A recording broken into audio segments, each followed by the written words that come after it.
Neha guest join नहीं किया? नहीं सर, नहीं sir. Okay.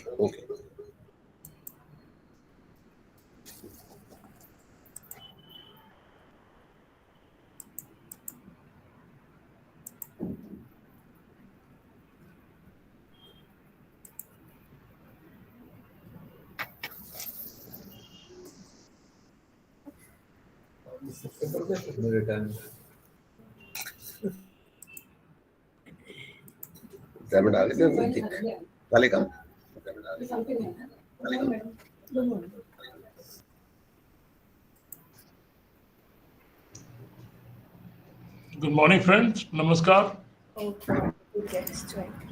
Good morning, sir. Good morning. Good morning, sir.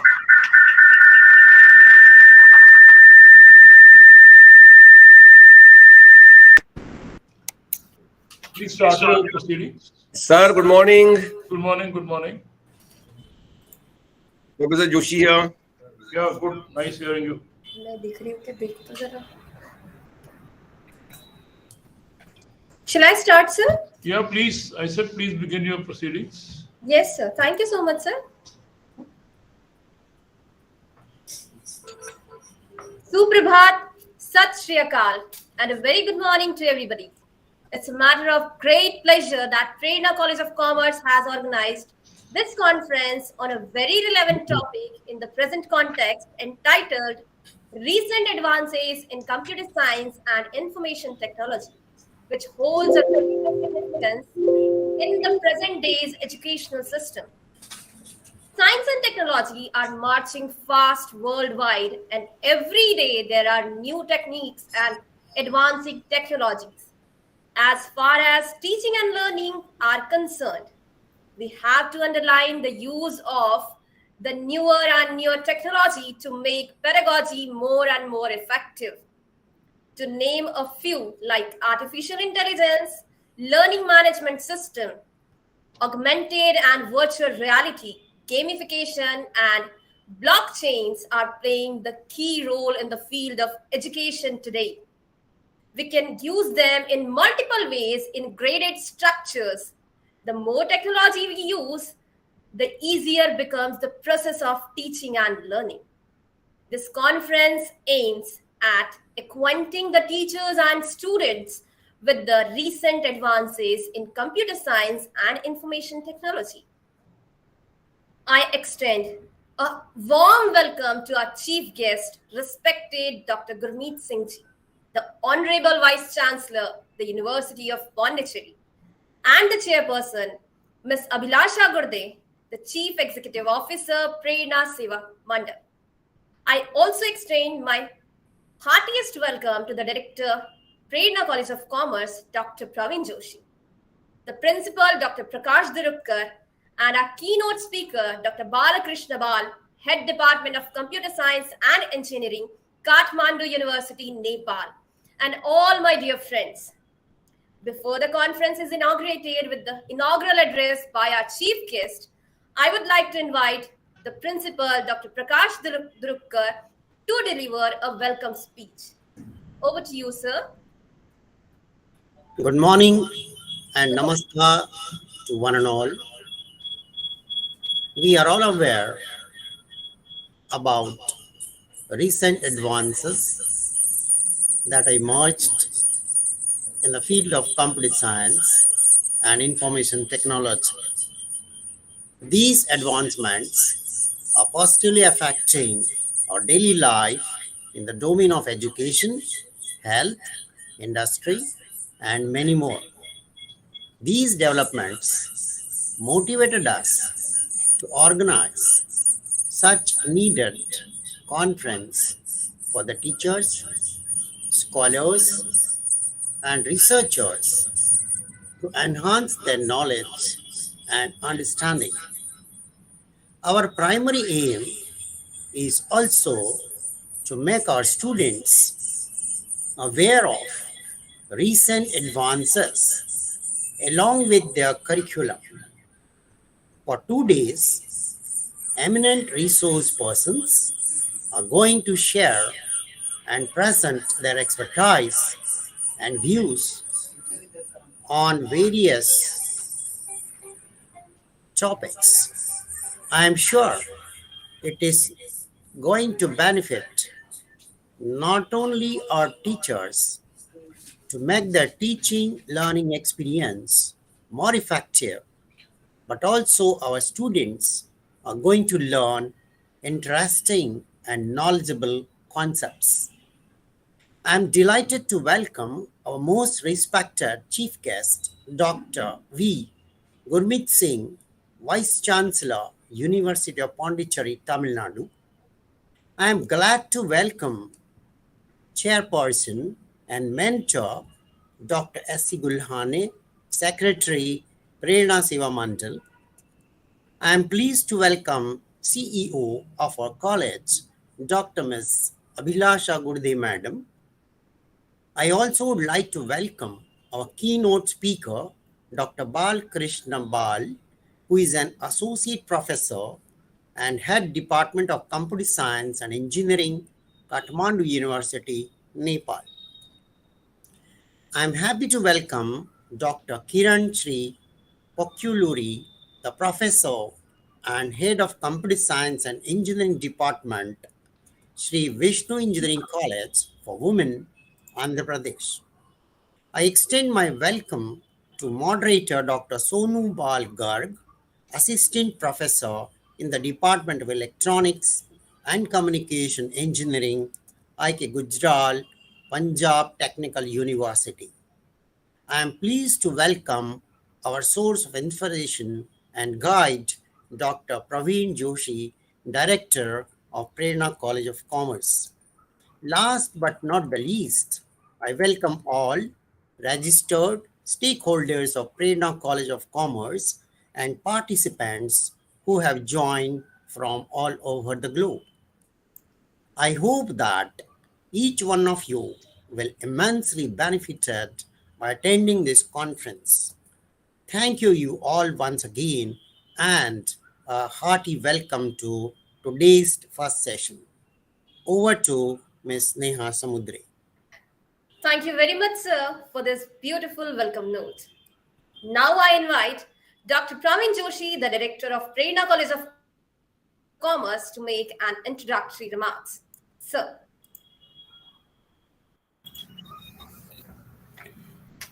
Good morning, everybody. The chief guest of this morning's event, the inaugural ceremony, Dr. Gurmeet Singh, the Honorable Vice Chancellor of Pondicherry University, CEO Prerna Seva Mandal, Abhilasha, Principal Dr. Prakash Rukkar, all the organizers and participants. Prerna College of Commerce has organized this wonderful conference, and it holds a great significance in the present context. We have seen that during last 3 years, there is a tremendous revolution in the field of education, as there is tremendous revolution in the field of technology and science. During last 3 years, whatever changes, positive transformation has taken place in technology and especially in the field of education that had never been even during last 20 years. Such a tremendous change has come during last 3 years. Now, COVID-19 certainly was very destructive across the world. But at the same time, it has taught us many things.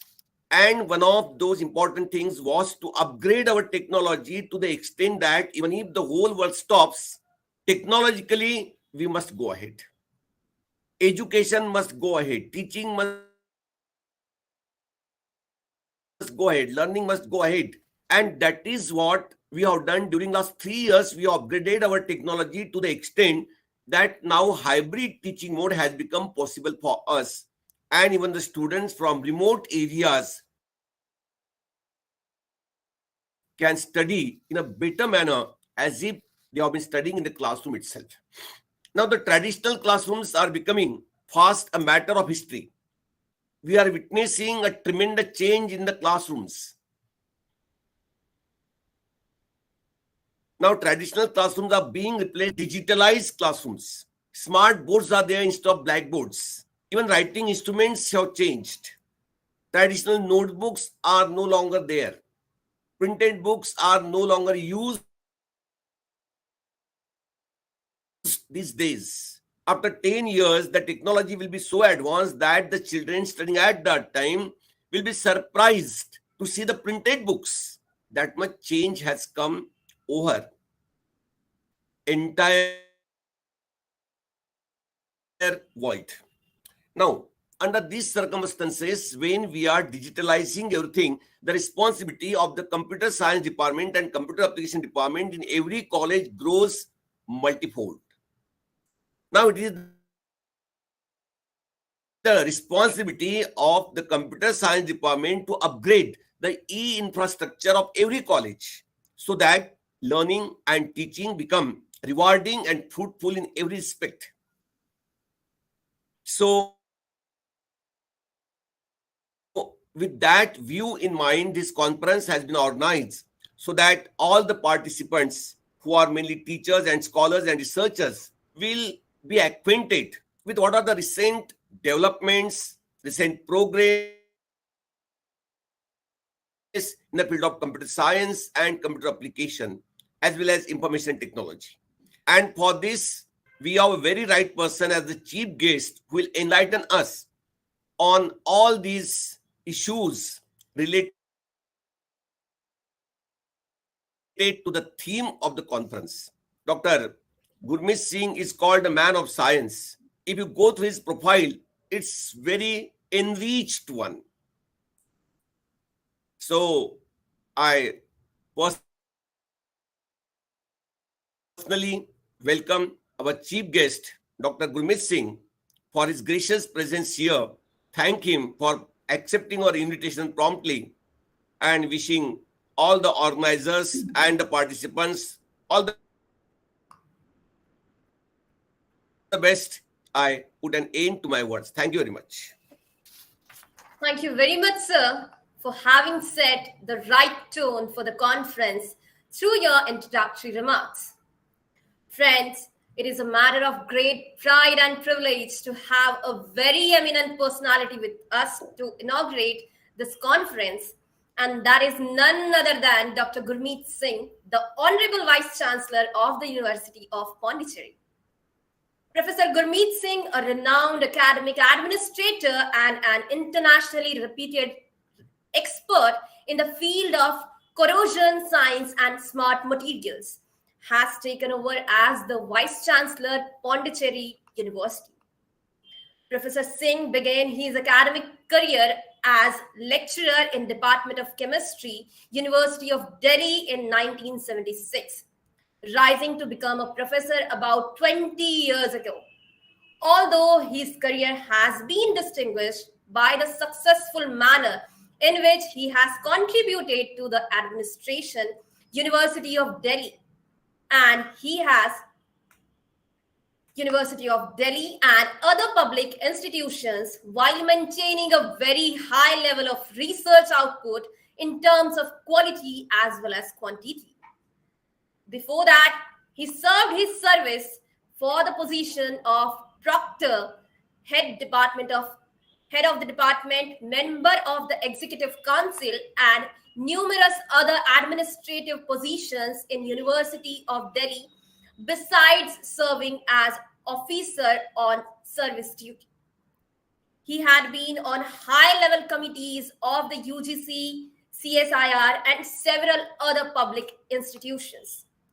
These assignments have included positions of great sensitivity and responsibility, typified by his appointment as special observer for the West Bengal State Assembly election by the Election Commission of India. During 2011-12, Professor Singh has served as a chair professor at Lughwa University, Taipei. where he was specially invited to start collaborative research. He was a visiting scientist to Hungary and Japan. He has been an academic assignment to Germany, Italy, Australia, Singapore, Korea, Thailand, and Kenya. He is also currently a visiting professor at Japan Advanced Institute of Science and Technology, Ishikawa, Japan. An inspiring teacher and mentor of research, Professor Singh has guided 14 MPhil and 50 PhD research scholars. Several of the resulting contributions have received accolades and Best Paper awards at many national and international conferences. At the time of moving to Pondicherry University, Professor Singh was personally supervising 9 major research and development projects worth over rupees 7.5 crores. With about 150 research papers, of which a majority are in high impact international journals, Professor Gurmeet Singh also among the most cited of the scientists in his field. An oft-decorated academician, Professor Singh has received, among other honors, the Meritorious Contribution Award, the Annapurna Award, membership of the Royal Society of Chemistry, London, and fellowship of Society for Advancement of Electrochemical Science and Technology and the Electrochemical Society of India. Dear delegates, the list of his achievement is so long that it is not really possible for us to do justice with it in such a short time period. It's really an honor to have such a remarkable and distinguished personality with us today. I would like to thank you, sir, for taking the time off your tight schedule and marking this morning wonderful for all of us.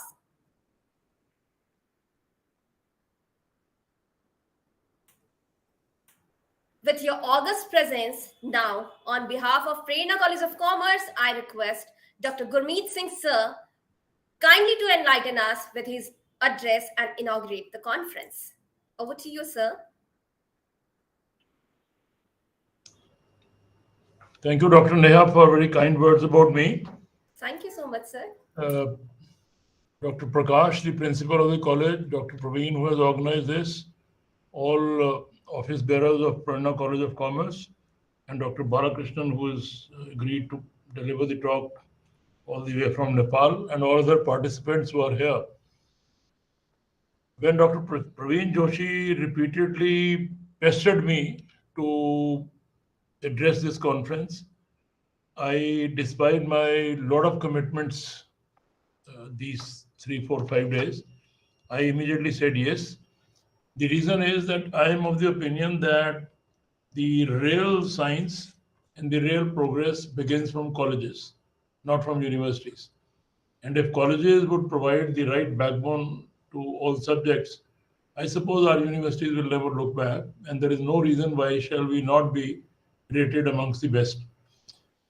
The university I came from, University of Delhi, where I served for good 40 years before taking over this assignment. The biggest strength of that university was, or is rather, that the colleges are providing remarkable teaching at undergraduate level. They make such a foundation that the fundamentals of all those students who do their undergraduation there, and when they come over for their post-graduation degrees, I'm not talking about one particular subject, all subjects. Name any subject, you will find the foundation is laid by colleges, and they are such brilliant students that when they come to us, they are already embarking on ventures which are amazing. People have done very well practically in every field. You name and you will find students from this place. So therefore, I put colleges in very high esteem. And imagine the other side of the story. If colleges are not going to be providing the right teaching, right ambience, right interest in the students, obviously there is nothing which is going to be there in the universities at the post-graduation and research level. So therefore, in my own opinion, which I'm sure you'll all echo, that teaching at undergraduate level is a very important aspect of education, or I'll say higher education.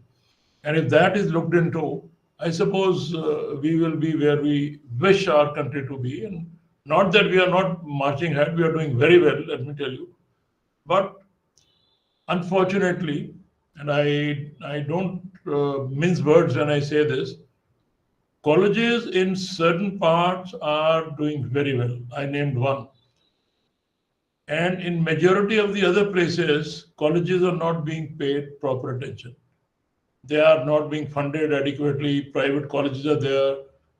A right kind of assistance is not being provided. And therefore, a majority of our students, folks who come from rural background, do not get the right kind of a chance to be in the right atmosphere. So I have always maintained that if the university has to be strengthened, obviously colleges are the first ones which would require right kind of hand holding and right kind of strengthening. Well, Government of India has taken a lot of initiatives. The Star College scheme of our DBT, where we have provided a lot of assistance to colleges, they have come up in a remarkably wonderful way, and they have, even at the undergraduate level, with this support, the kind of research which students have started working on is something to be really appreciated. Therefore, this was one of the reasons that I immediately said yes, and I decided to talk to you people about this conference. In my own opinion, as I said, colleges are important, and when a college is organizing a conference like the one you are doing, it will go a long distance in providing, in sending right message to the teachers, to the students, and all those who are attending this.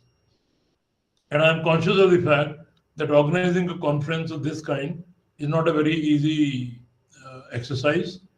You require funds, you require resources, you have to request repeatedly resource persons.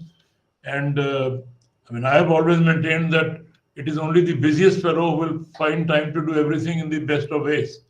But a person who has nothing to do would always tell you, I have no time, go to somebody else. Go to a fellow who's extremely busy, go to our planning commission chairman, go to our financial commission chairman, go to any other person, Supreme Court Chief Justice, tell them a problem. They will never say they have no time. They will say, just leave it here and we'll see how best we can look into it. Therefore, to organize a conference of this kind where you are inviting good resource persons from all over is a difficult exercise, and I really appreciate your effort, and that is the reason I'm here with you. Now, coming back to the theme, you said recent advances in computer science and information technology. Well, a lot can be said, but then I will not add too much to this, because all of us are aware of the fact that the kind of work our IT experts have done in the area of computer science is amazing. It's amazingly remarkable, and I'll give you certain examples which will bear my thinking on this.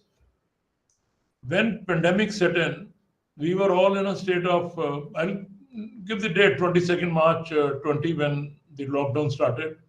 First 7, 8, 10 days, we were so depressed sitting in our houses. We were wondering whether, with the kind of scenario we are in, will we ever be able to get back to the normal routine, or shall we be locked down in our houses forever the way things were? But hats off to our IT experts, hats off to our computer system managers, hats off to all those who are connected with the science of IT and computer science, that they came up with programs, they came up with ideas, that we all started getting connected. All that we lost, if you look at the data or the schedule, all that we lost were about 7 days in all. 29th March onwards, we started having our own meetings in universities. Gradually, it got extended to the other connection. Slowly, I'm saying, slowly in terms of time, but within a month, by the end of April, we were all having meetings of all kinds, and it was made possible because of the brilliance of our IT experts. Now, this put us back to rails, we were back to almost normal circumstances, and we started attending meetings, we started attending academic programs, we started attending uh, human resources programs in universities, and we also started attending classes. Gradually, we were brought back, and after that, time doesn't permit me. Otherwise, I would have highlighted the achievement of our science, by which we designed our personal protection kits, which we were not making at all. The way we designed our testing kits, which was done by one of our Indian friends, Dr. Naveen Khanna. And I would urge you to read that story, where we had no testing kits, but then he had designed one for dengue testing, and with little modification, he said we could use it for COVID testing as well. But industry never had faith in him, so we started requesting many countries, and everybody was refusing. Australia, US, Germany. Ultimately, Korea was the one who said we'll give you one shipload of these testing kits. Ship started around 27th of March. It was to arrive on 30th in Bombay port, but then, as the luck will have it, it strayed because of some reasons and reached South Africa. So we were in the doldrums what to do.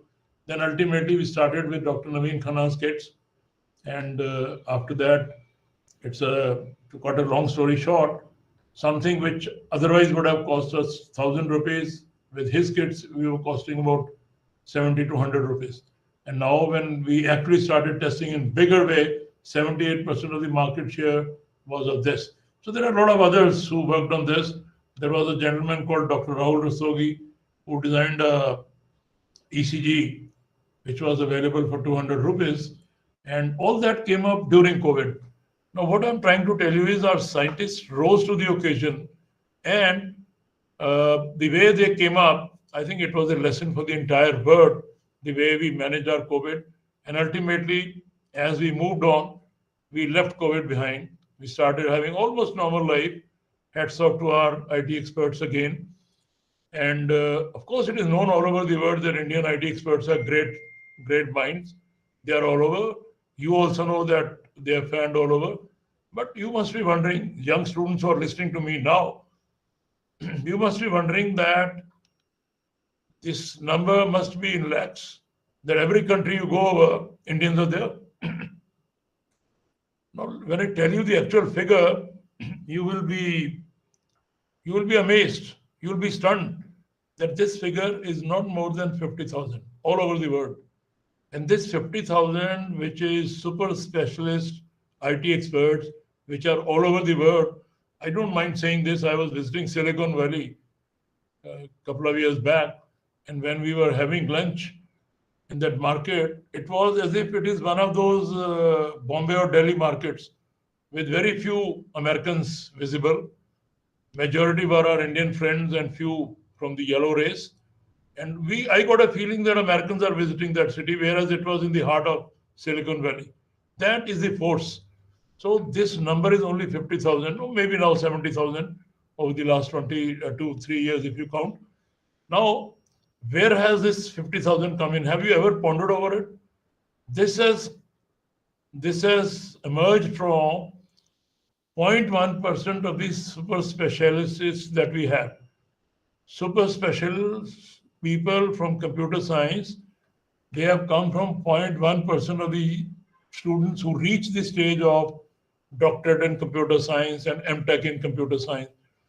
Please remember, 50% of our school kids were not able to go to schools. Out of that 50% who were going to school, about 1% will rise to the post-graduation level. And out of that, super specialty would be the fortune of 0.1%. Now we are increasing the enrollment ratio. We are improving the schools. And this number, 50%, is now gone to about 67-70%. Imagine if it goes to 90%. Imagine if 50% school going would become 90%. Imagine if this 0.1 becomes 0.5 or 1%, what a havoc we are going to create in the world.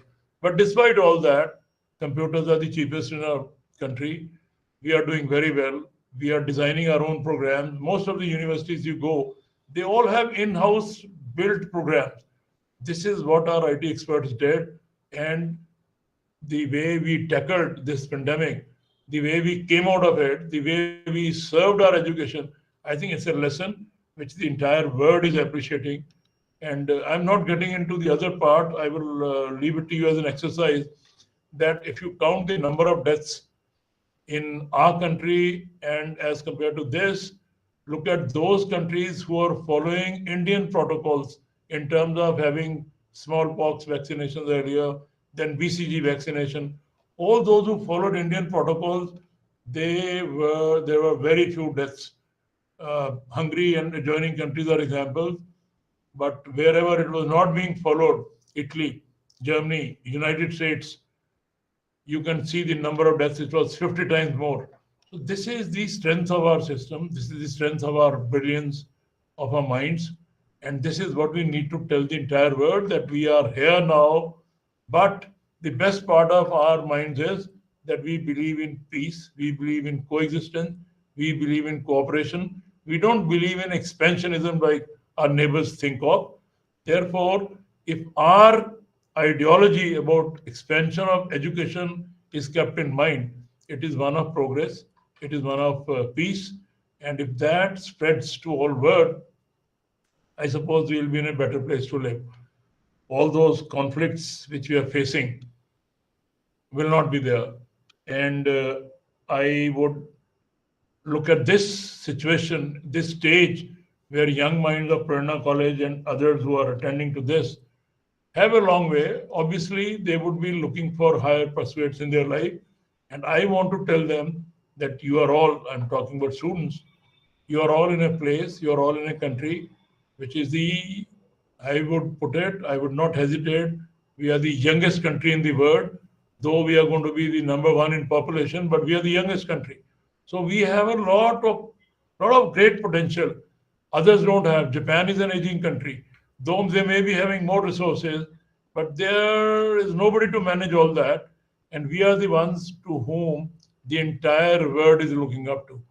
Wherever, whenever I've gone abroad to give lectures, you will be shocked that in a lecture hall with a capacity of 80, 60, 100, I used to address 10 students, 5 students, 11 students. Rarely you'll find two-figured in the class. And I used to tell them, when I used to take my MSc classes in my department, I used to address 60, 80, 90 without mic. So they were very appreciative, and they were all saying, why don't you send some of the department I headed is the largest chemistry department in the world, incidentally.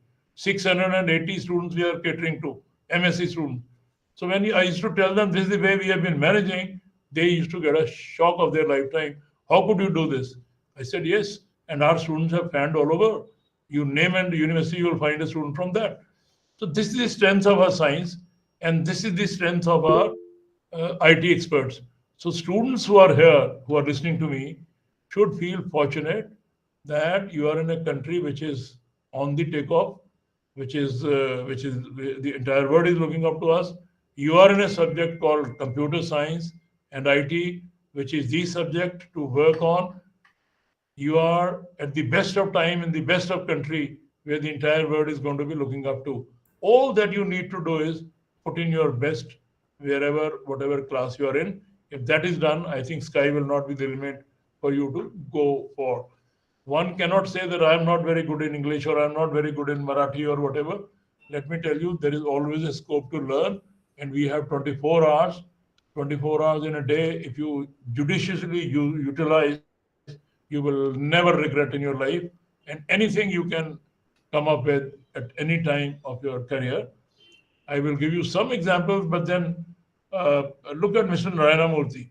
When he started in Infosys, he chucked many good jobs, but he was telling his friends that, well, I am going to set up a company which will be truly multinational one. And he started with 18,000 loan in 2 rooms, rented rooms in Bangalore in 1985. And now where he is, it is anybody's guess. It is the zeal, it is the sincerity with which you work. He did that, and now it is amongst the 500 top companies of the world. It is truly international company. If he could do it, why can't you be doing it? He's also from our society, from our background, similar modest background. Look at Dr. K.H. Garza. Google it. You will find in Garza Chemicals in Bombay how he started. Look at Biocon. Look at many other examples. You will find if they did it, and they means we. You can also be one of those. All that you need to is use your time very judiciously. Time is one which is lost once, is lost forever. Everything else you can recover. You can recover money, you can recover your health, you can recover your character, but time once lost is lost forever. Therefore, use it properly. Make best use of your time in college. You are one of the very lucky few who have been able to get into colleges for education. Many don't get a chance. So if you have got a chance, and you have got a chance to study in a college which is organizing conferences of this kind, everybody is not able to do it. Many colleges will not be able to do all this. So you are in a college which is able to do all this. I think I really appreciate, and I would urge all of you to use your time, pick up the best. Things are not very difficult these days because everything is in your palm. You have a mobile, you have computers, you have all the resources. All that you need to do is to put in your time with absolute focus. Whatever you do, have 100% attention on that. Unfortunately, what we do is when we are doing our work, our thoughts are here and there. Even when we pray in the morning, our thoughts are not with Almighty. If that we develop, I think there is no reason why shall we not be embarking on a journey which will take off beyond skies. And this is my advice to all the young minds, that please make best use of your time, and you will find whatever you wish to, it will not come in your way, it will fall on your feet. So that's the strength you should develop. And I compliment Prerna College of Commerce for organizing such a wonderful event. And I wish the conference a grand success. Please work with absolute sincerity. That's the suggestion or advice, whatever way you want to, I would give it. And I'm happy you have given me a chance to speak to some of the young minds here. Please remember, whatever best we can do for you to augment your resources, your facilities, will always be there. With this, I wish the conference a grand success, and I wish my young friends wonderful success in all their endeavors in future. Thank you very much, and God bless all of us. Thank you. Thank you so much, sir. It's really an honor to have such a remarkable personality with us. Thank you very much, sir, for such an enlightening and mesmerizing address that has marked the inaugural of the conference. You have very well said that all the colleges have to make more and more efforts toward the betterment of the future of the students.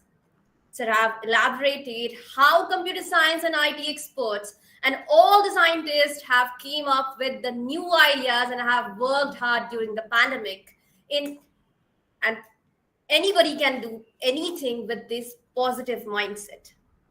Listening to you is really an enriching experience for all of us. In your address, you have elaboratively dwelt on very important aspect of the recent advances in computer science and information technology. We shall always cherish your valuable views that you have so wonderfully expressed on this occasion. Thank you once again, sir. Now, I would like to invite Ms. Abhilasha Gurde, the chairperson of this inaugural function, to bless us on this occasion.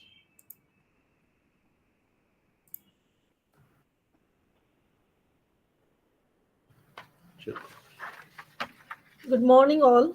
The chief guest of this morning function, Dr. V. Gurmeet Singh, sir, Honorable Vice Chancellor, University of Pondicherry, Dr. S.C. Gulhane, sir, Secretary, Prerna Seva Mandal, Dr. Praveen Joshi, sir, Director, Prerna College of Commerce, Principal Dr. P. Durukar, sir, and the other dignitaries, always as participants. I feel extremely proud that Prerna College of Commerce has organized this grand conference on a very relevant topic in the present context. As well as we all know that in today's education system, we cannot ignore the role of advanced technology in order to make education more effective and more interesting. The use of advanced technology has become imperative even under NAP. The stress has been given on the use of advanced technology in every subject. It is unfortunate that some of the teachers are still technologically illiterate and have no interest to learn how to use technology in the classrooms. Well, I'm sure such conferences will acquaint teachers and students with newer technology of teaching blended with the advanced technology. I congratulate the Department of Computer Science and Computer Application of Prerna College of Commerce for organizing such a wonderful conference. I personally thank you, our chief guest, Dr. V. Gurmeet Singh, for accepting our invitation and enlightening us with his esteemed views on the topic. With the hope that conference will fully serve its purpose, I take your leave. Thank you all.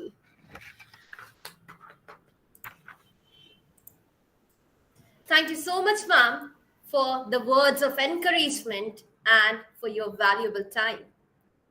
Friends, it was really a wonderful inaugural with the eminent presence of the dignitaries, and it's time to express our gratitude to the guests who have blessed this occasion with their benign presence. First of all, I would like to express a profound sense of thankfulness to our chief guest, Dr. V. Gurmeet Singh, for having spared his valuable time to inaugurate this conference with his enriching address. So we are truly grateful to you. I also thank Professor R.C. Gulhane, President Prerna Seva Mandal, Dr. S.C. Gulhane, Secretary Prerna Seva Mandal, Ms. Abhilasha Gurde, the CEO of Prerna Seva Mandal. I also thank Dr. Praveen Joshi, the Director, and Dr. Prakash Durukar, Principal, Prerna College of Commerce, for their support and guidance to make this conference the light of the day. Without their guidance, it would not have been possible for us to organize this conference. I also thank all the participants for their attentive participation in this conference. Once again, I thank you one and all. And now, with the permission of Chair, I declare that the inaugural session is over. And immediately we are going to have the keynote address, for which I, Neha Samundre, hand over the proceeding to Ms. Priyanka Chandawar and take your leave. Thank you very much. Have a nice day.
Thank you, Neha ma'am.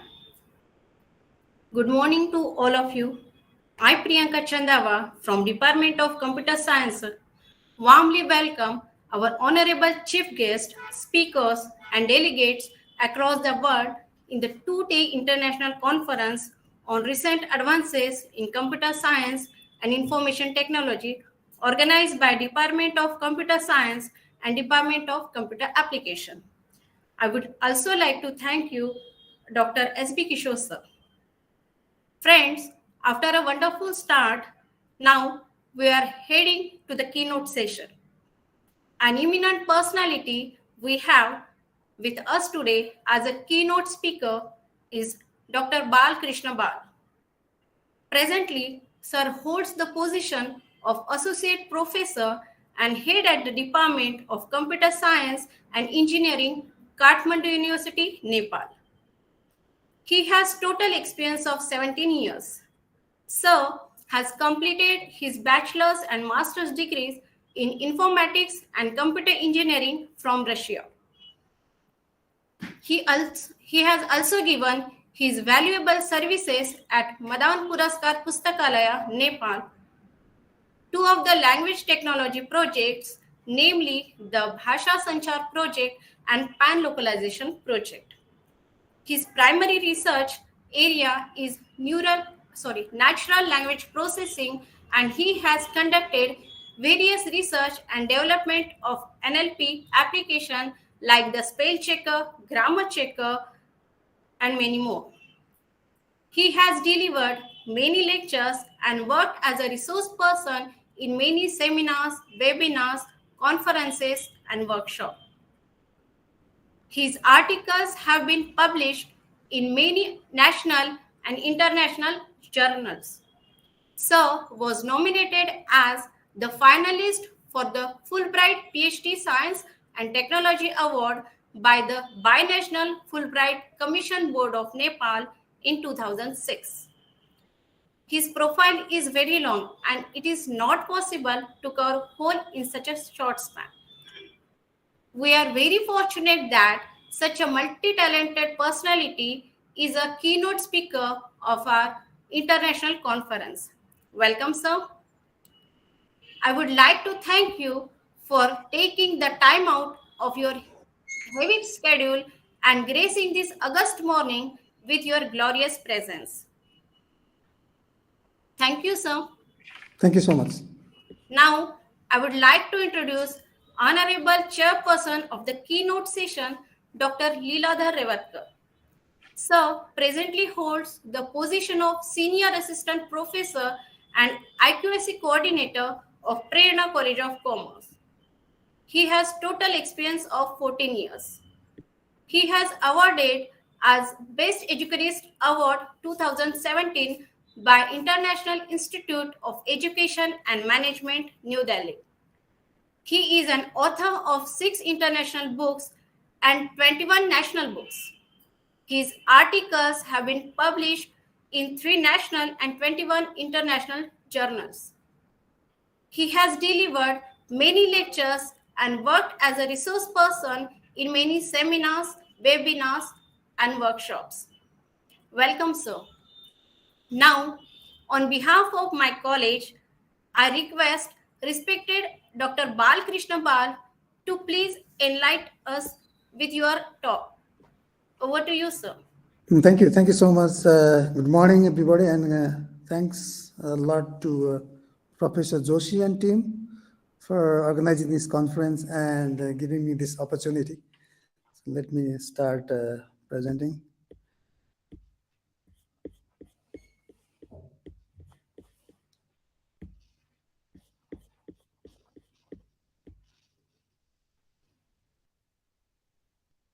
All right. So today I'll be talking about natural language processing and machine learning solutions, how they could be leveraged to address the current trends and practices and the different problems. So let me just share you the quick outline of this talk. So I'll be covering, I'll be briefly giving you the introduction to these domains and subdomains, largely artificial intelligence, machine learning, natural language processing, and since they are subsets of each other, basically all of these domains fall under the larger umbrella of computer science, and within that we have artificial intelligence, machine learning, deep learning, and natural language processing. Basically, overlaps. There's a big overlap between natural language processing and all these different domains.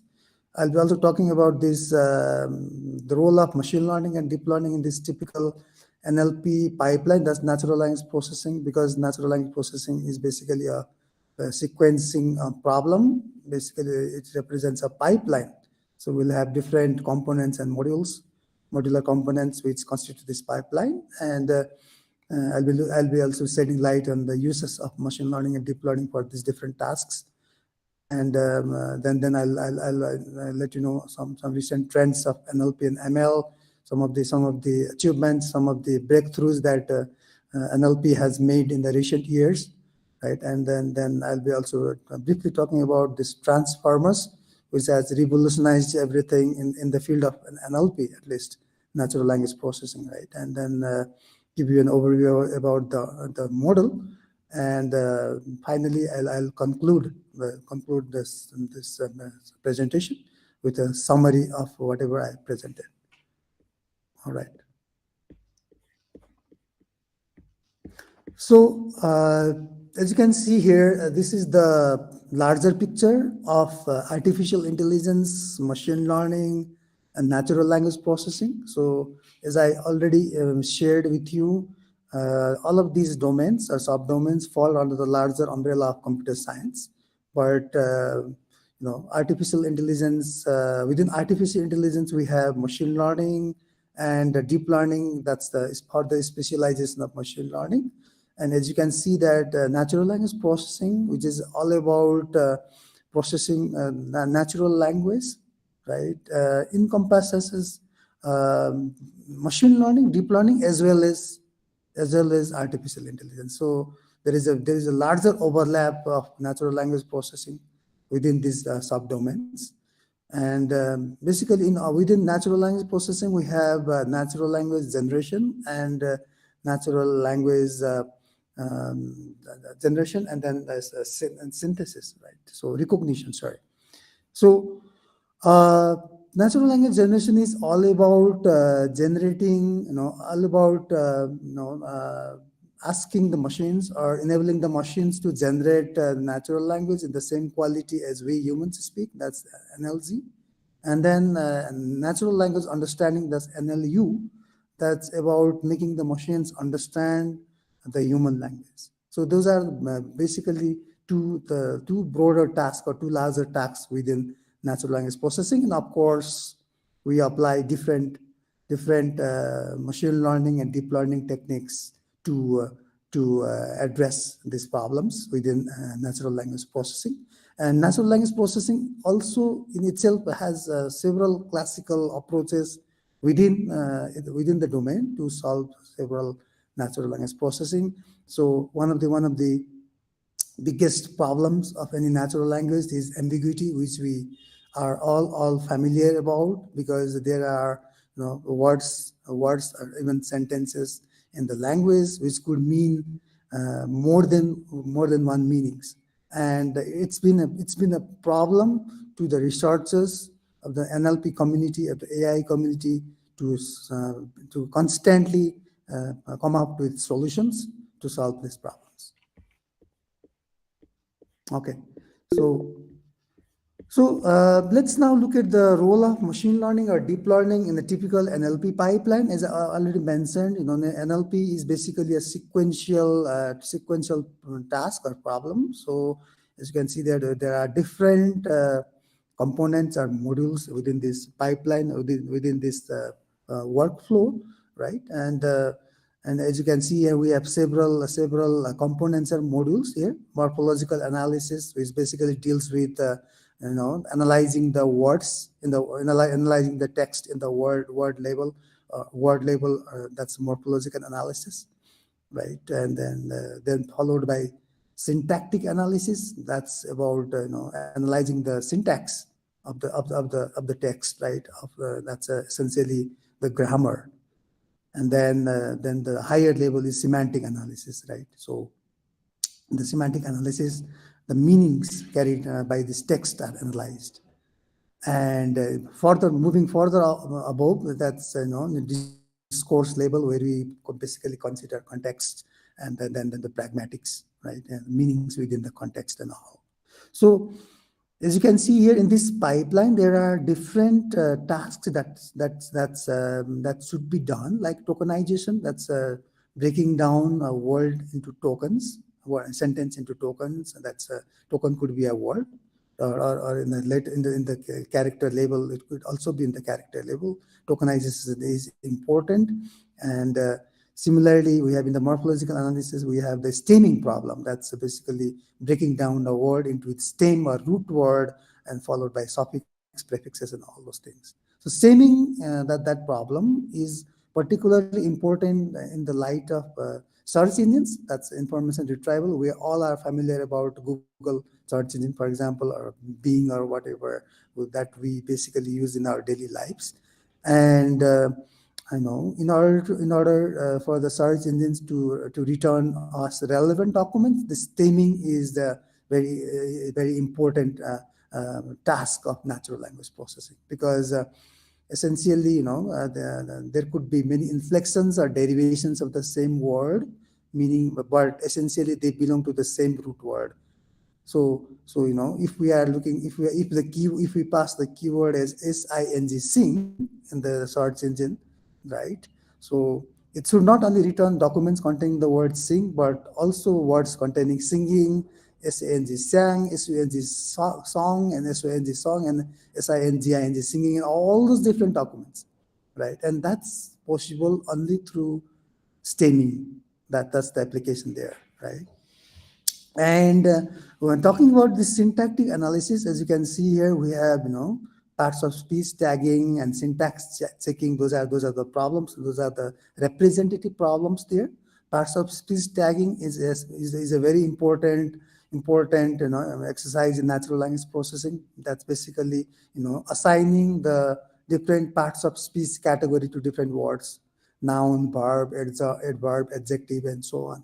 Right? And because that's important, because the pronunciations could be different if it is a verb or a noun, right?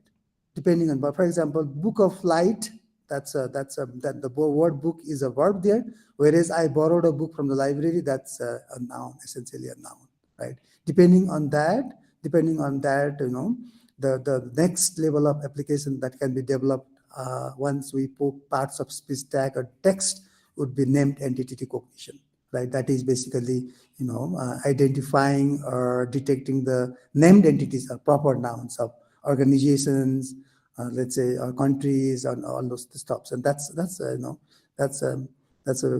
hence from that point of view, this parts of speech tagging also a very important endeavor there. Syntax checking, of course, we have all heard about or even use applications like Grammarly, right, which basically suggests different solutions whenever there are grammatical problems within the text, right? So syntax checking is also quite important, but then depending on the nature of the language, Nepali, Hindi, all of these languages are written in the Devanagari script, right? And these languages basically represent as relatively free word order languages, and as opposed to English, which is a fixed word order language. In English, for example, there is a fixed word order, right? I went to school. But in the Nepali or Hindi or similar free word order languages, this is the order could be slightly changed here and there, and that would mean that we need to develop a different parser there. We need to develop different parser. The same parser that works for the English language does not necessarily work for these languages like Nepali and Hindi. Word sense disambiguation, earlier I was talking about this word ambiguities, right? The same word bank, river, it could be a river bank or it could be a financial institution, right? But we need to disambiguate the word depending on the context. And that is basically done by word sense disambiguation. Reference resolution. So, there is the general practice is that when we develop any text, we don't necessarily repeat the reference by names. Rather, we replace the reference, co-references, let's say, by pronouns. But what happens is if the text goes on becoming more lengthier, then there is a chance that we basically even for humans it's difficult to actually disambiguate or make some reference resolution, which pronoun is referring to which named entity and so on, and that's basically tackled by reference resolution, right? And then moving on further, sarcasm detection, that's an open research problem, right? If somebody says what a wonderful talk, then there could be some sarcasm behind that as well, rather than some phrase or something. And sarcasm detection is an open research problem where researchers are still working on it, but that's quite an interesting problem. And for that, we need to look into different contexts and make some meaning out of the context. So that's essentially pragmatic analysis. So here, as you can see here in this pipeline, machine learning and deep learning basically adds important value addition, right? Acts as an important value addition in almost all of these processes in the pipeline. And so that, basically machine learning or deep learning is all about, learning from patterns, right? Learning from patterns and then predicting from patterns. So a typical NLP pipeline tasks that I've basically given a walkthrough that could be, automated via this machine learning or deep learning. So machine learning and deep learning, there's a big role in this typical NLP pipeline. Okay, moving forward. So here are some of the NLP tasks, right? NLP tasks and applications, and then the respective machine learning or deep learning algorithms and techniques. So these are just a list, and then we can also basically have a better view from this given link. All right, so let's move on. So now let's have a look at the recent trends of NLP and ML. Of course, NLP is ever evolving, and together with the advancements in the machine learning and deep learning techniques, now whichever the tasks, what was considered to be something impossible or unimaginable earlier, now has been possible, right? And in that light, here are some of the tasks or trends like transport learning. Transport learning is all about using a particular trained model for a particular purpose for some other purpose, right? Meaning to say that earlier, if a model was trained for a particular task, then that model could be retrained. I mean, that pre-trained model or something that would be basically try to adapt to other tasks and problems. And in this regard, these transformers have basically laid the way, right? Transformer models, that's the latest models that has been revolutionizing the NLP, and we have been achieving a lot of miraculous achievements out of these transformers, right? The transformers were earlier basically they were basically assigned for machine translation, but nowadays it's been used for several other different NLP problems as well. The other trend is low-code tools. The meaning to say that not all of us who are interested in NLP might have the knowledge of coding. So there are these tools which are coming up, which would help us to develop some applications with very little or nominal code, and those are necessarily low-code tools. And the trend of this evolution of this such low-code tools is also very high. And growth of multilingual NLP. So NLP, natural language processing, is now it's beyond. It has gone beyond borders, right? And beyond borders, and has reached all frontiers. And it's not just limited to some high resourceful languages like English, German, or French, but it has now basically it has spread.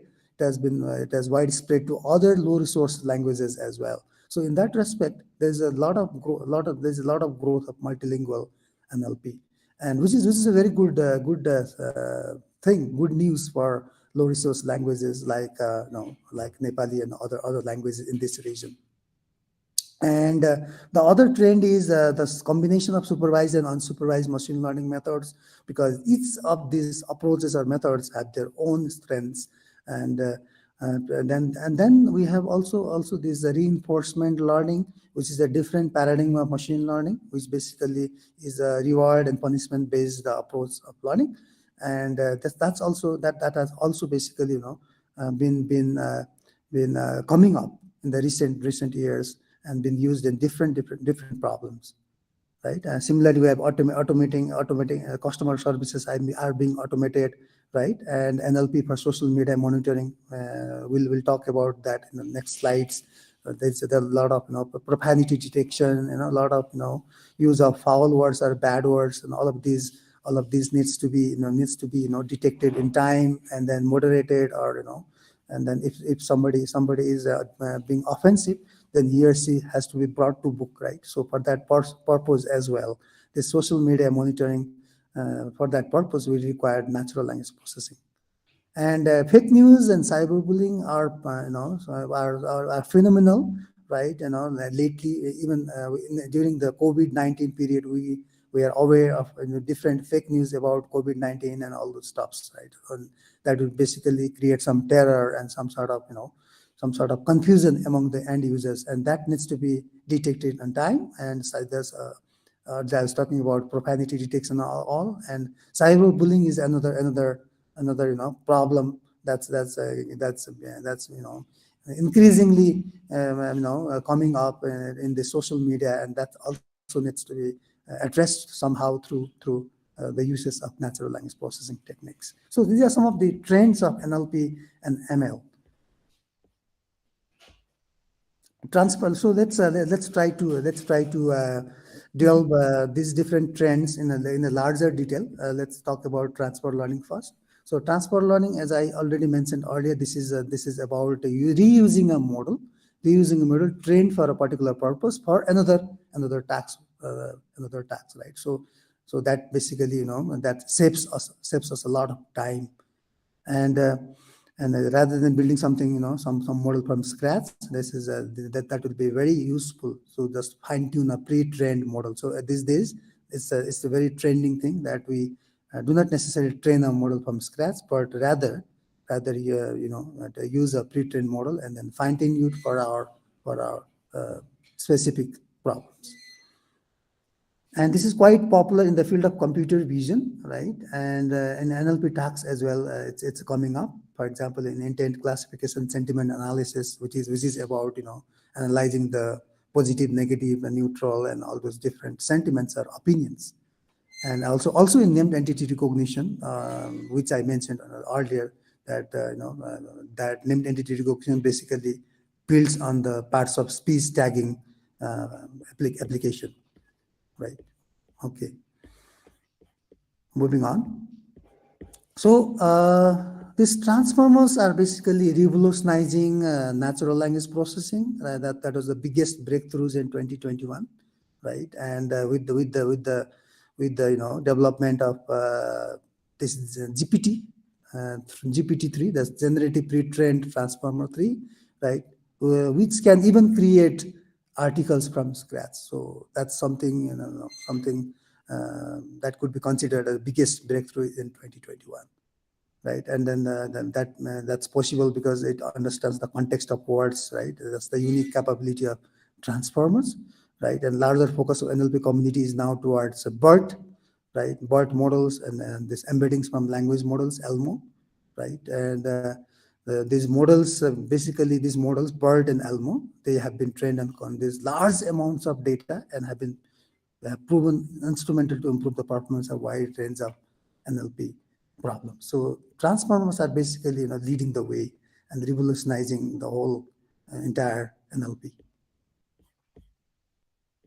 Okay, low code goings mentioned. So that's already, I have already mentioned, that's typically useful for people having not having adequate programming background and knowledge. So that's about low code tools. I wouldn't go much about that.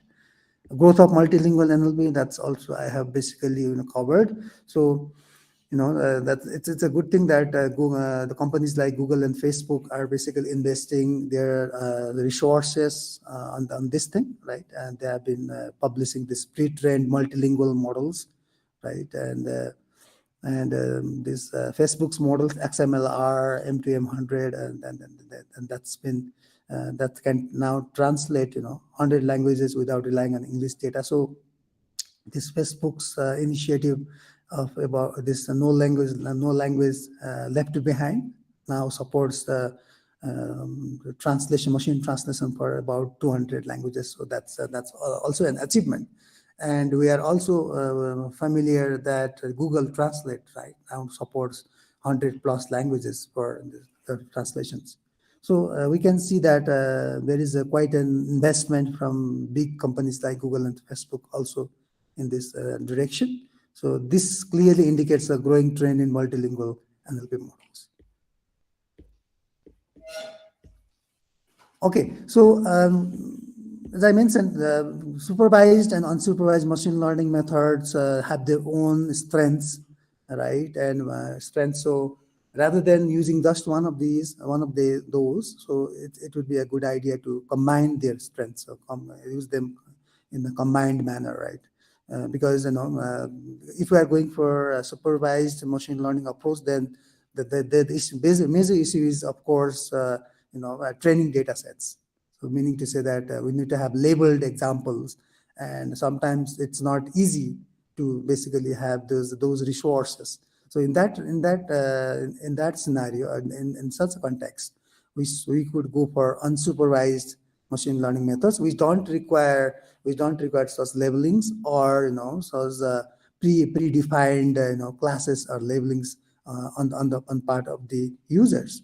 Rather, some based on the properties of the data, some patterns could be detected from the data itself, right? One of the examples is clustering, right? So we could basically cluster, for example, different news articles into different clusters. It could be politics, it could be economics, or it could be sports, and so on. So this way, the trend is to basically combine all of these different paradigms. Earlier, I was talking about reinforcement learning as well. So we could also basically go for these different paradigms of machine learning, and not necessarily just limit ourselves to a particular approach of machine learning. Okay, so this is about reinforcement learning. Earlier I was telling that this reinforcement learning is based on reward and punishment concept, right? And reinforcement learning is basically used in tasks like question answering, machine translation, and summarization, right? And so currently NLP models are trained first with supervised algorithms and then fine-tuned using reinforcement learning. So wherever supervised learning is basically not performing very well, we could basically augment the output with the help of this reinforcement learning as well. Okay, so these are some of the applications. Typically in the case of COVID-19, right? There's a lot of pressure to deliver online services, right? And then all those vendors had a hard time to basically cater to the overwhelming requests and all those things. And in that time, basically the chatbots or support assistants, basically the development of chatbots came up in an increasing manner, right? So and then that basically the chatbots began to be developed in a fast pace, right? And the chatbots necessarily need to be intelligently answering to the queries and providing support, right? So and then in fact that was basically one of the triggering factors to for the development of these chatbots. And in the later slides I'll talk about this ChatGPT as well, which is the talk of the town, right? Which basically these days if you just provide some you just ask some questions, right? Then the ChatGPT will basically provide you answers in a very amazing manner. That's it's even sometimes the output is sometimes we don't believe that the output is basically provided by the machine, right? So chatbots, all the background and all the triggering factors, I would say was this COVID era time.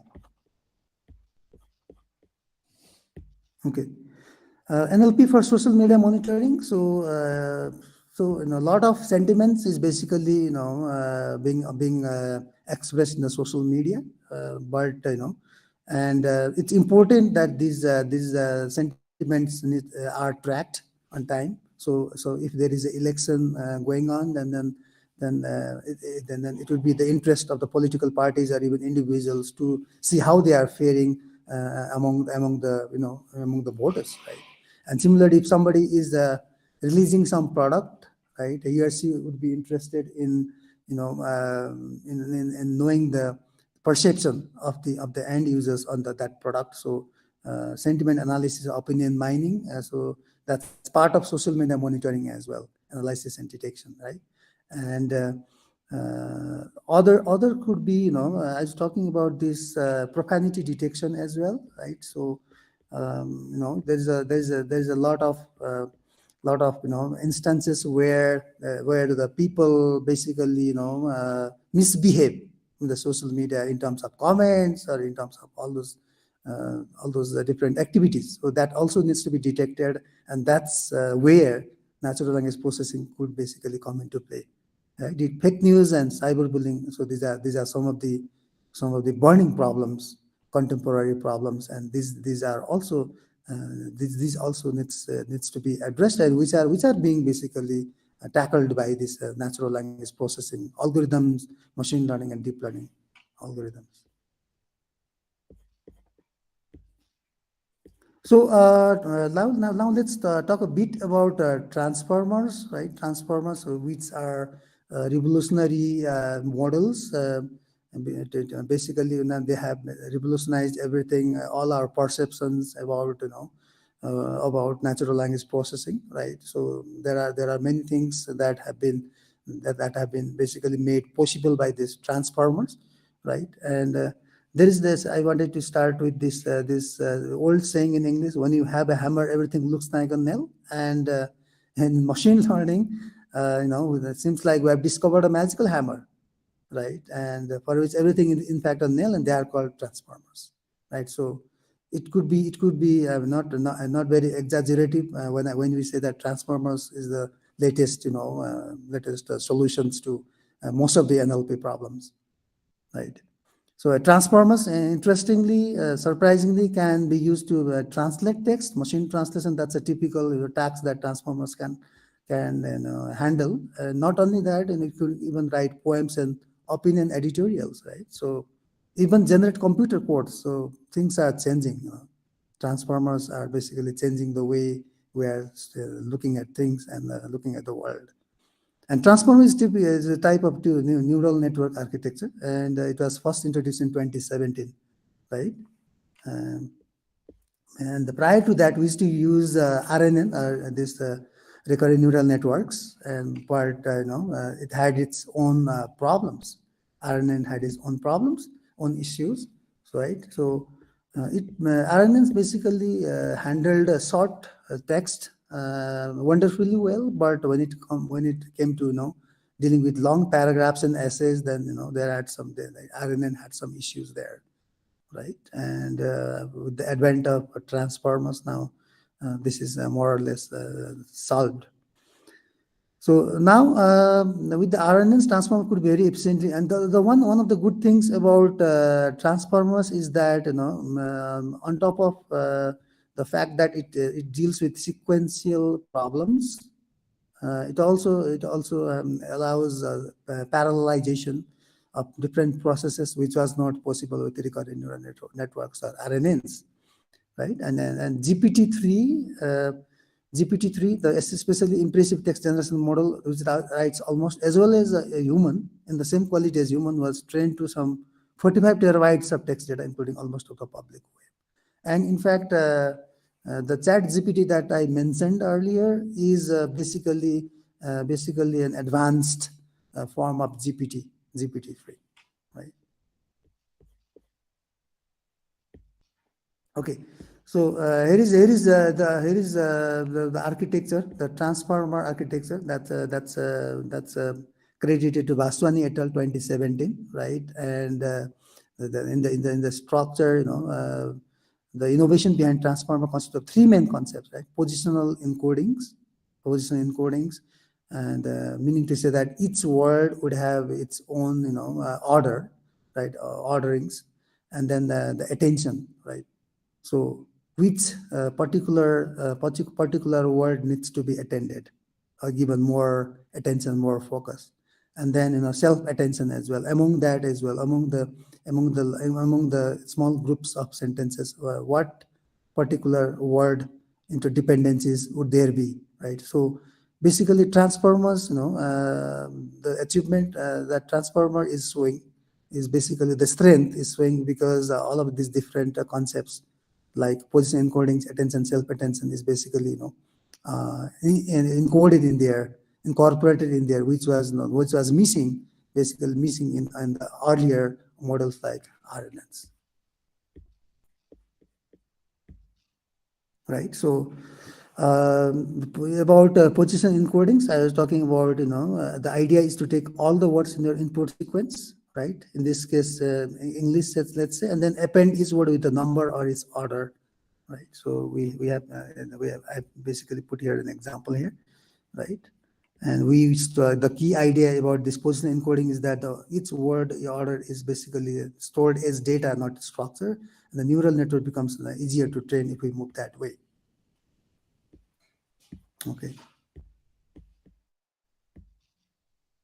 And about attention, right? For example, in text, so it is important. Basically, this is a translation example, right? In the one side, as you can see there, we have the French words, and on the top we have the French, and we have the English equivalent, corresponding equivalent or target translations, right? And in the text, right? In the text, it's important sometimes to make some sense what basically makes some sense, right? For example, European economic, right? These two words are interrelated here, and such interrelationship or such dependency is important to figure out. So that's part of the attention, right? So the key idea is it's a sort of a heat map that shows where the model is attending and when its outputs is word in the French sentence. So by seeing thousands of examples of French and English sentences, the model learns what type of words are interdependent, right? For example, European economic, these are interdependent words. All right, so about self-attention. So, we might be wondering how basically, these the context are basically decoded, right? For example, let's take this two sentences. Server, can I have the check? Versus looks like I just crashed the server. So we have two different sentences here, and in the first sentence, that server, the server is not a machine. It's not a machine, but it's some person. But in the second case, the server is not a person but a machine, right? And how do we do that? How do we basically decode that, or how do we with the help of some context clues like crash the server? We don't necessarily crash human beings, right? And server can have the check means you don't necessarily get checks or collected from the machine and all those things, right? So this is where basically self-attention would be very, very crucial or instrumental. Okay, so most popular model, that's the BERT model. So that's very, very popular, and BERT was trained by Google researchers on a massive text corpus and has become a general purpose pocket knife for NLP. So it's been pocket knife, meaning it can be used for many different tasks, like the ones listed below, right? It could be used for text summarization, question answering, classification, named entity resolution, text similarity, offensive message, profanity detection, understanding user queries, and a lot more. And BERT, this is a short form for bidirectional encoder representations from transformers, right? It's introduced by researchers at Google in 2018, right? And then BERT now refers to not just a model architecture, but to a trained model itself, which you can download and use for free, right? In fact, which I was telling you earlier, you could basically use it as a pre-trained model or fine-tune it for your respective other problems, right? And in fact, there are we talk about language models in natural language processing, which basically deals with the next word in the sequence, right? Generating the next word in the sequence. We are aware about word completion, right? For example, if you are composing an email, then let's say the composer, the application basically suggests us something, right? That's part of the language model, right?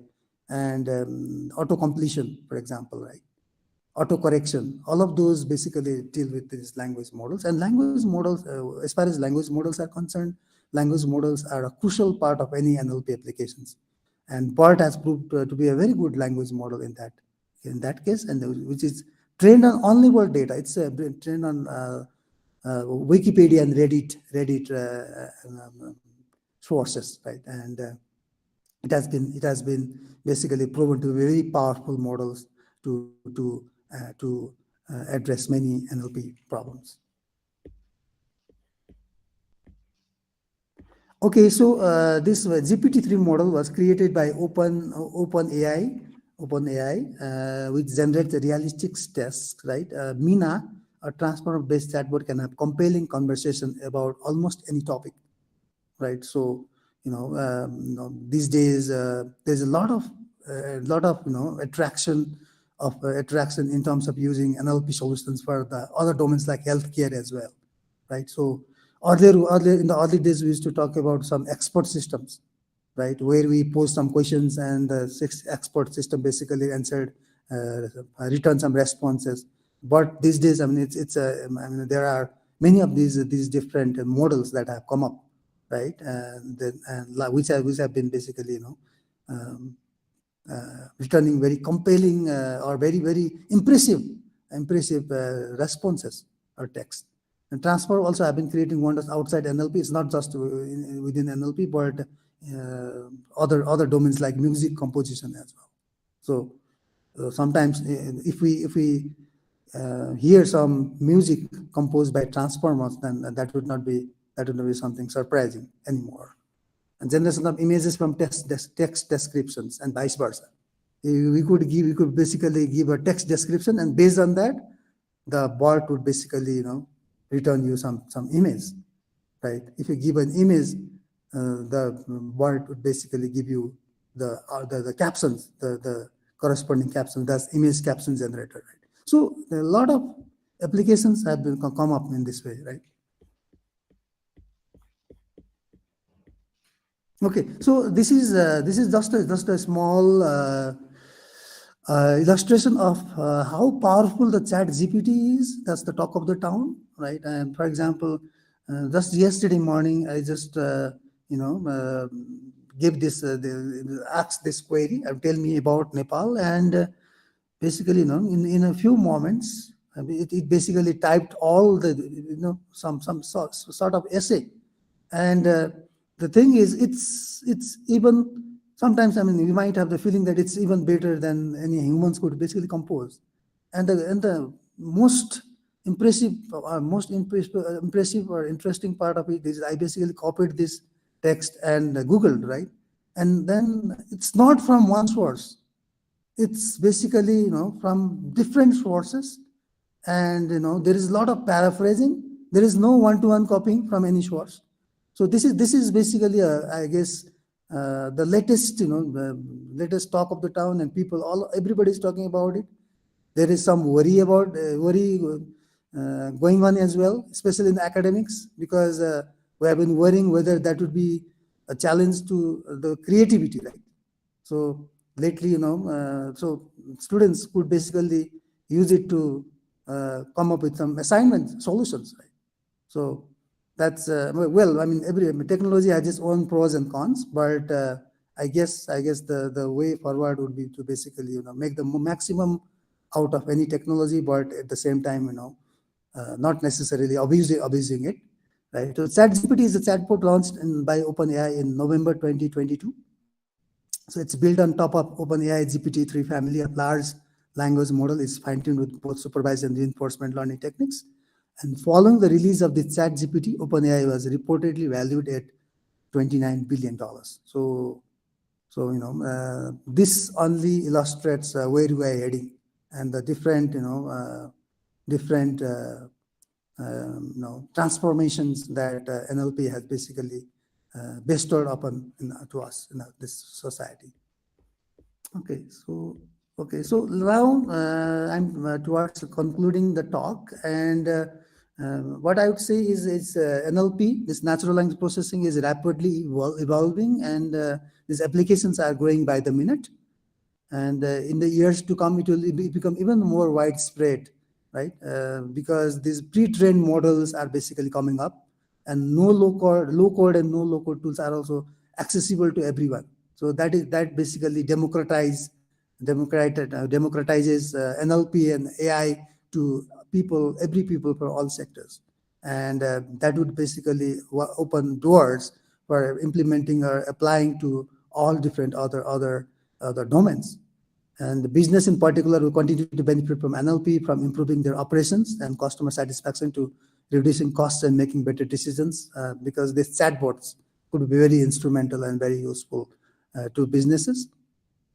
And had it been just NLP, I wonder whether we could have reached this level so soon, right? But the good thing about it is that we have been combining this machine learning and deep learning and NLP techniques and solutions and all these things, and because of that we have achieved so much, right? And much more innovations are bound to come in the days to come with the combined efforts of NLP and ML/DL. Okay, here are some of the references for this talk that I basically refer to, and you can basically go through these references and dive into NLP if that's a new area, or basically continue working on NLP or any other domains wherever you could apply NLP, ML, and DL. So thank you, and that's the end of the talk. If there are any questions, then I'm happy to take. Thank you so much. What a wonderful and inspiring session it was. I am extremely thankful to Dr. Balkrishna Bal for such an enlightening session and sharing your valuable knowledge with us. I hope we all will take your suggestions and work on it. Friends, if there is any questions from participant side, they can unmute themselves and ask questions, or they can type their questions in the chat box. Hello. Yes. Dr. Balkrishna, I would like to ask one simple question. Sure. That is just because I don't have that technical background, and maybe my question is too simple for you. And the very first thing, I would like to thank you for accepting the invitation and delivering such a wonderful keynote address. That's really very informative, effective, and interesting as well. And it has given me a kind of boost for studying this area of knowledge.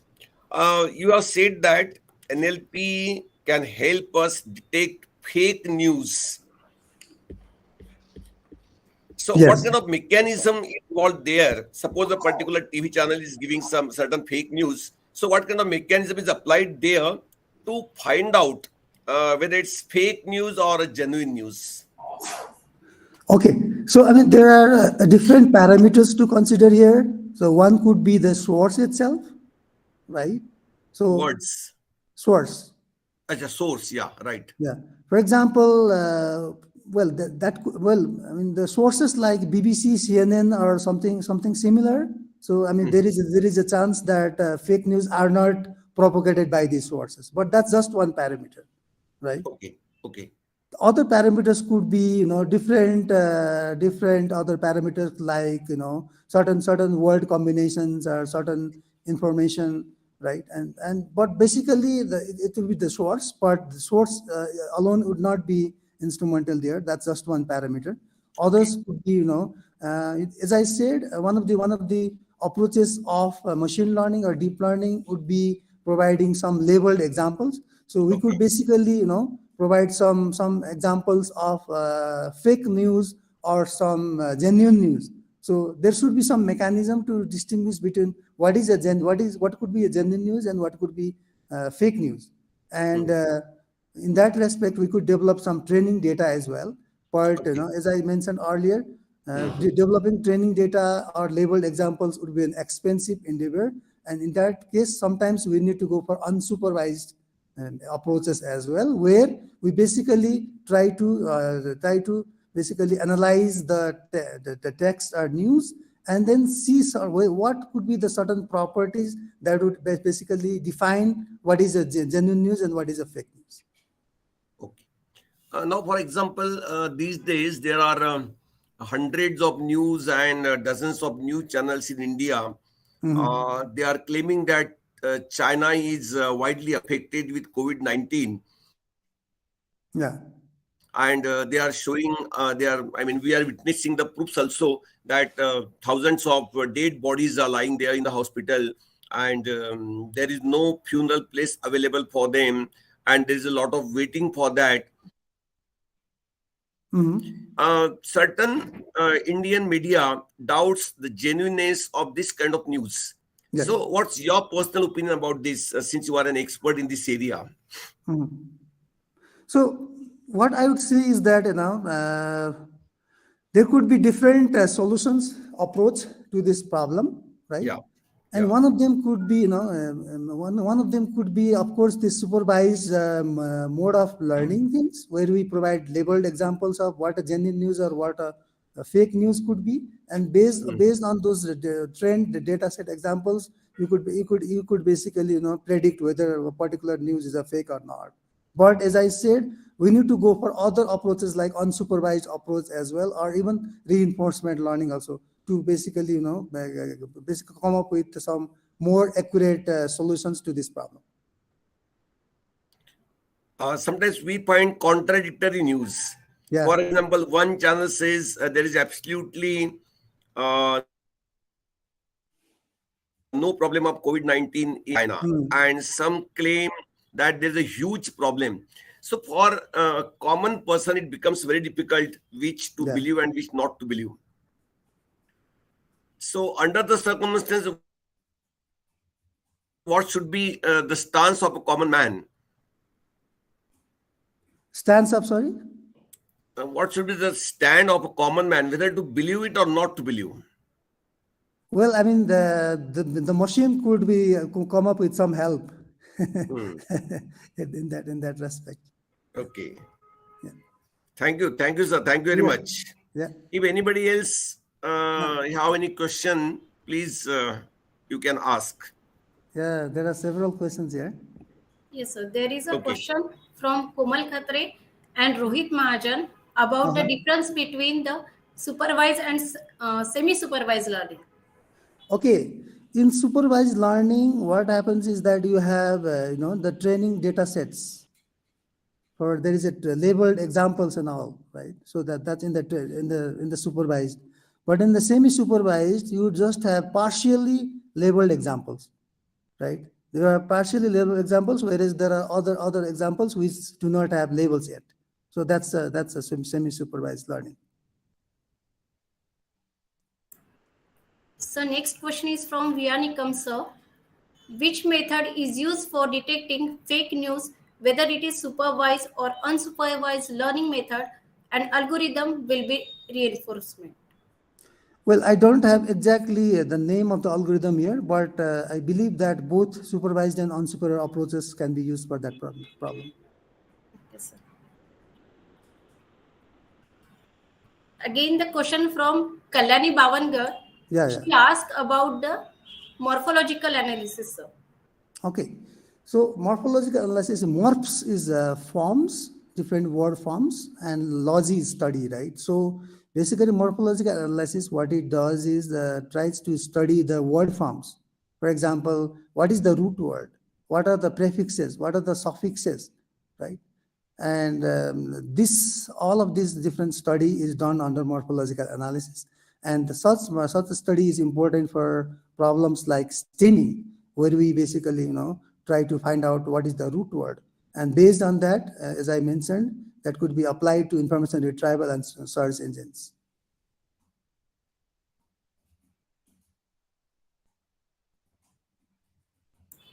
Next question from Medhansh Wagmare. Yes. Can we use transformer for composing poem or paraphrasing the text? Yes, that's what the claim is, that it could be used for even composing poems or music or paraphrasing text as well. Yes. Next question from Shivani Mesawar. Mhm. Please explain how NLP is used as social media monitoring. Okay. So there are several examples here. One could be opinion mining or sentiment analysis. So people might be giving their opinions about some entities or some products or some politicians in the social media, and it's important to see to which direction that those comments are going, right? Meaning to say that whether that's positive, negative, or neutral, whether they are using some polite words or some decent words or some taboo words or some offensive words, and such things could be monitored. The social media could be monitored using NLP in that way. Okay. Next Low-code tool. question from Shweta Mankar, sir. Please explain example of low code tools of NLP. So it's in the slides as well. It's in the slides. You could have a look at there.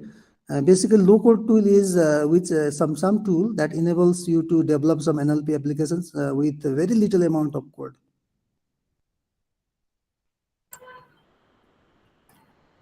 Next question from Tara Kadadi. Mhm. What is difference between the strong AI and weak AI? Okay, so weak AI is basically trying to solve some particular problems, right? With the application of AI algorithms, right? For example, spell checker, for example, that could be just one weak AI example because it just focuses on that particular application. Strong AI could be in a more generalized AI, right? Which is not limited to just one small application, but some more intelligence is shown in that respect in the terms of finding the solutions. So weak AI is more focused on some small specific problems rather than strong AI. Friends, is there any questions?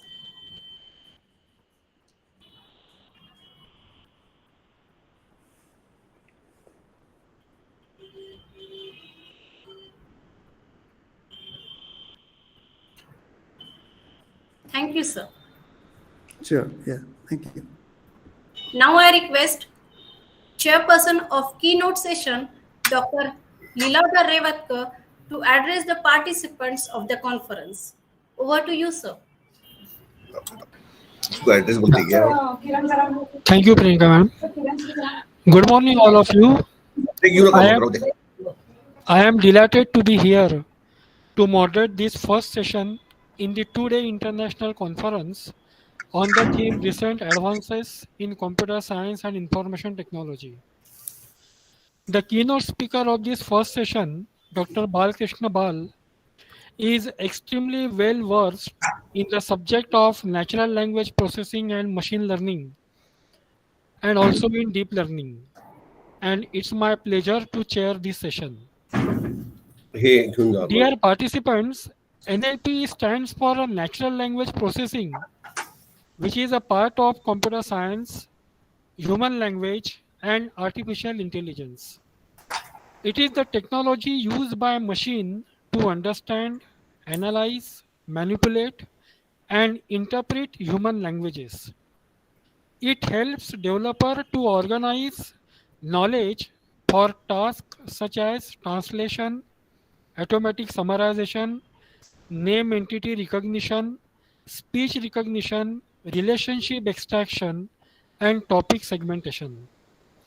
In this session, Sir has focused on 6 main topics of NLP and ML. The first one was the multilingual NLP. Multilingual NLP takes many forms, but essentially it allows for computational programs to understand the language of a document as well as contextual nuances. It also has the ability to extract exact information and provide key insights. Multilingual NLP technology can process and analyze vast amount of data that will otherwise be impossible or incredibly labor, and time intensive to do. The second main topic was the training model. Basically, training model is a data set that is used to train and machine learning algorithms. It consists of sample output data and the corresponding set of input data that have an influence on the output. Next application of ML, which Sir has explained, is the chatbot.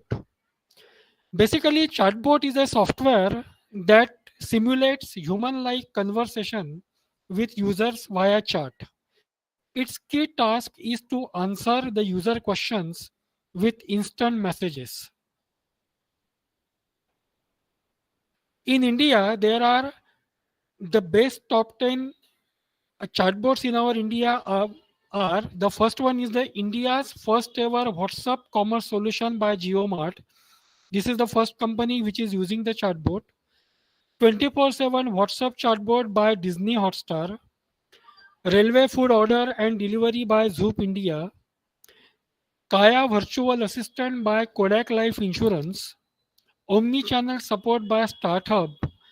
Dr. Lal PathLab Intelligent Virtual Assistant, Borosil Virtual Assistant, EVA by HDFC, and the last one is My Government Corona Helpdesk WhatsApp chatbot by the Government of India. These are the top 10 chatbots in our country. The another important topic of machine learning was social media monitoring.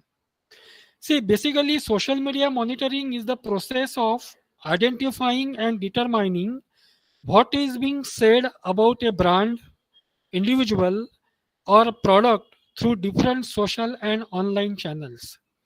Social media monitoring software provides functionality for listening, tracking, and gathering relevant content across a wide range of social media. Social media monitoring products are used by social media marketing and communication team to identify trends, track competitors, and understand customer sentiments. Next and last, the topic was the cyberbullying.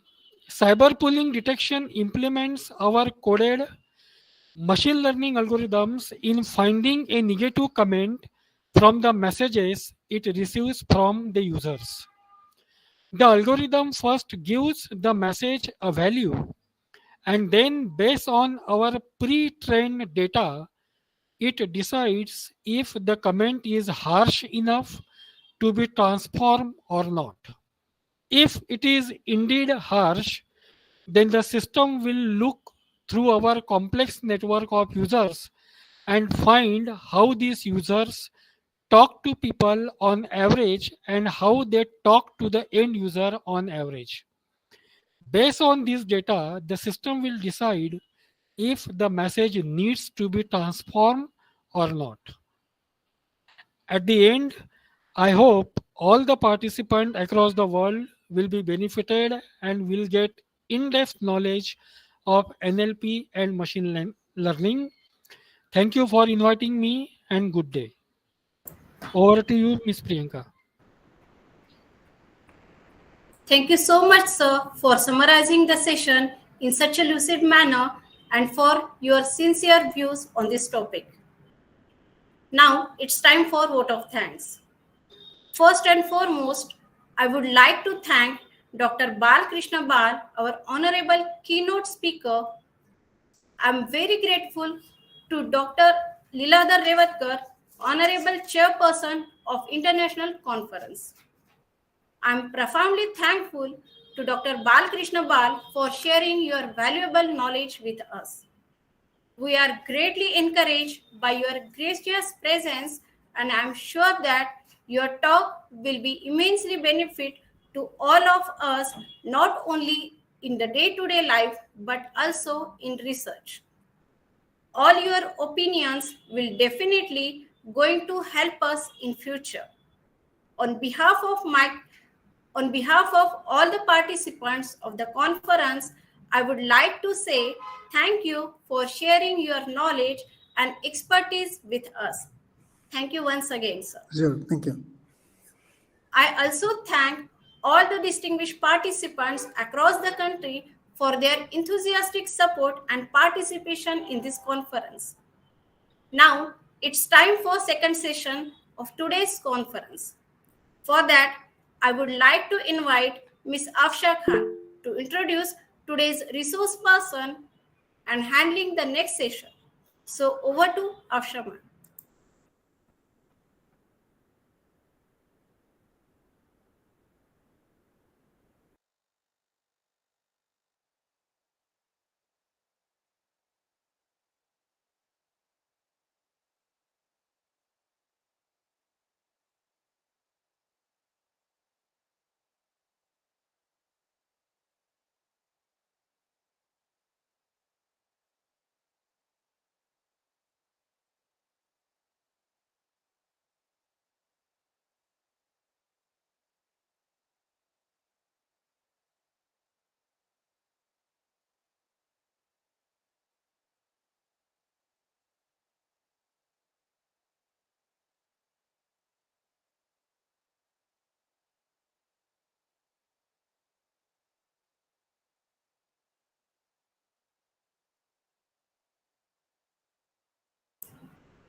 Listen to the inner light, it will guide you. Listen to the inner peace, it will feed you. Listen to the inner love, it will transform you. Good morning, everyone. Professor Dr. Sri Pokulari, Honorable Resource Person, Assistant Professor Dr. Sonu Bala Garg, respected moderator of today's session, all the delegates across the country, Honorable Management of Prerna Seva Mandal, Dr. Praveen Joshi, Director, Prerna College of Commerce, Principal and IQAC Coordinator, Prerna College of Commerce, Dr. Bharti Deshmukh, Organizer of International Conference, and all the participants. I, Ms. Afsha Khan from Department of Computer Application, feel privileged to welcome you in the second session of the International Conference on Recent Advance in Computer Science and Information Technology, organized by Department of Computer Science and Application. As we know, nowadays, technology is evolving rapidly, like artificial intelligence, geo-targeting, automation, and other advancements in information technology specifically set the stage for more technological evolution. With a view of these and many related aspects of information technology, our college has organized this international conference. After a brief introduction, now let's begin with the second session of the international conference. The resource person of the second session is Dr. Kiran Sri Pokulari. He is a professor and head in the Department of Computer Science and Engineering, Sri Vishnu Engineering College for Women, Andhra Pradesh. Good morning, sir. Good morning, madam, please. Yeah. Let me introduce. Sir has received a PhD in the area of artificial intelligence from Jawahar Nehru Technological University, Hyderabad. He also has a master's degree in computer science and engineering, awarded by the University of Hyderabad. He has authored many books and published more than 100 plus research articles in various international journals and conferences. Kiran sir has 6 patents in the area of deep learning and AI. Professor Kiran sir is the recipient of Bharat Excellence Award and Rashtriya Ratna Award. He served as a member of board study of CSC and IT in various universities and autonomous colleges. Professor Kiran sir has more than 18 years of experience in the Department of CSC at Sri Vishnu Engineering College. He has chaired many talks and deep learning in the AI in various international conferences, FDPs, and webinars. Yes, his profile is very long and it is not possible to cover a whole in such a short span. So it's my privilege to have such an eminent and scholarly personality as a resource person in our international conference. Welcome, sir. It's a time to introduce our today's moderator also. And it's my also a privilege to welcome and introduce the remarkable personality, Dr. Sonu Bala Garg. Good morning, ma'am. Presently, Good morning, Ji. yeah, ma'am. Good morning. Yeah, it's my privilege to welcome you. Presently, ma'am holds the position of Assistant Professor in the Department of Electronics and Communication Engineering, IK Gujarat, Punjab Technical University campus.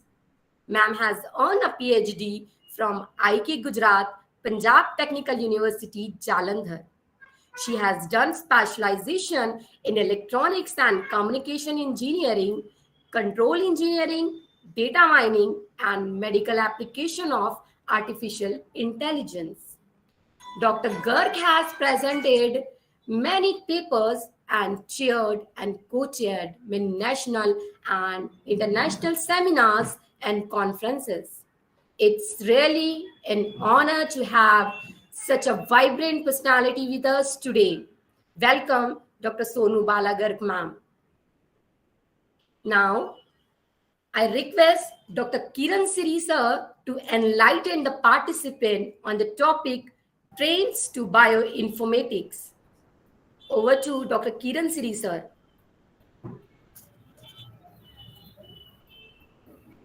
Good afternoon, everyone. And Dr. Praveen, good afternoon. Good afternoon, Dr. Kiran. How are you? Fine, sir. Doing good. Very You recently, have become a permanent guest for our college.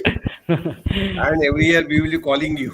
yes, sir. It is actually my And privilege. it's a really great pleasure and privilege having you Actually, with us in almost my every conference. textbook on applications of deep learning is going to release in this month itself from Pearson Education. Oh, hearty congratulations.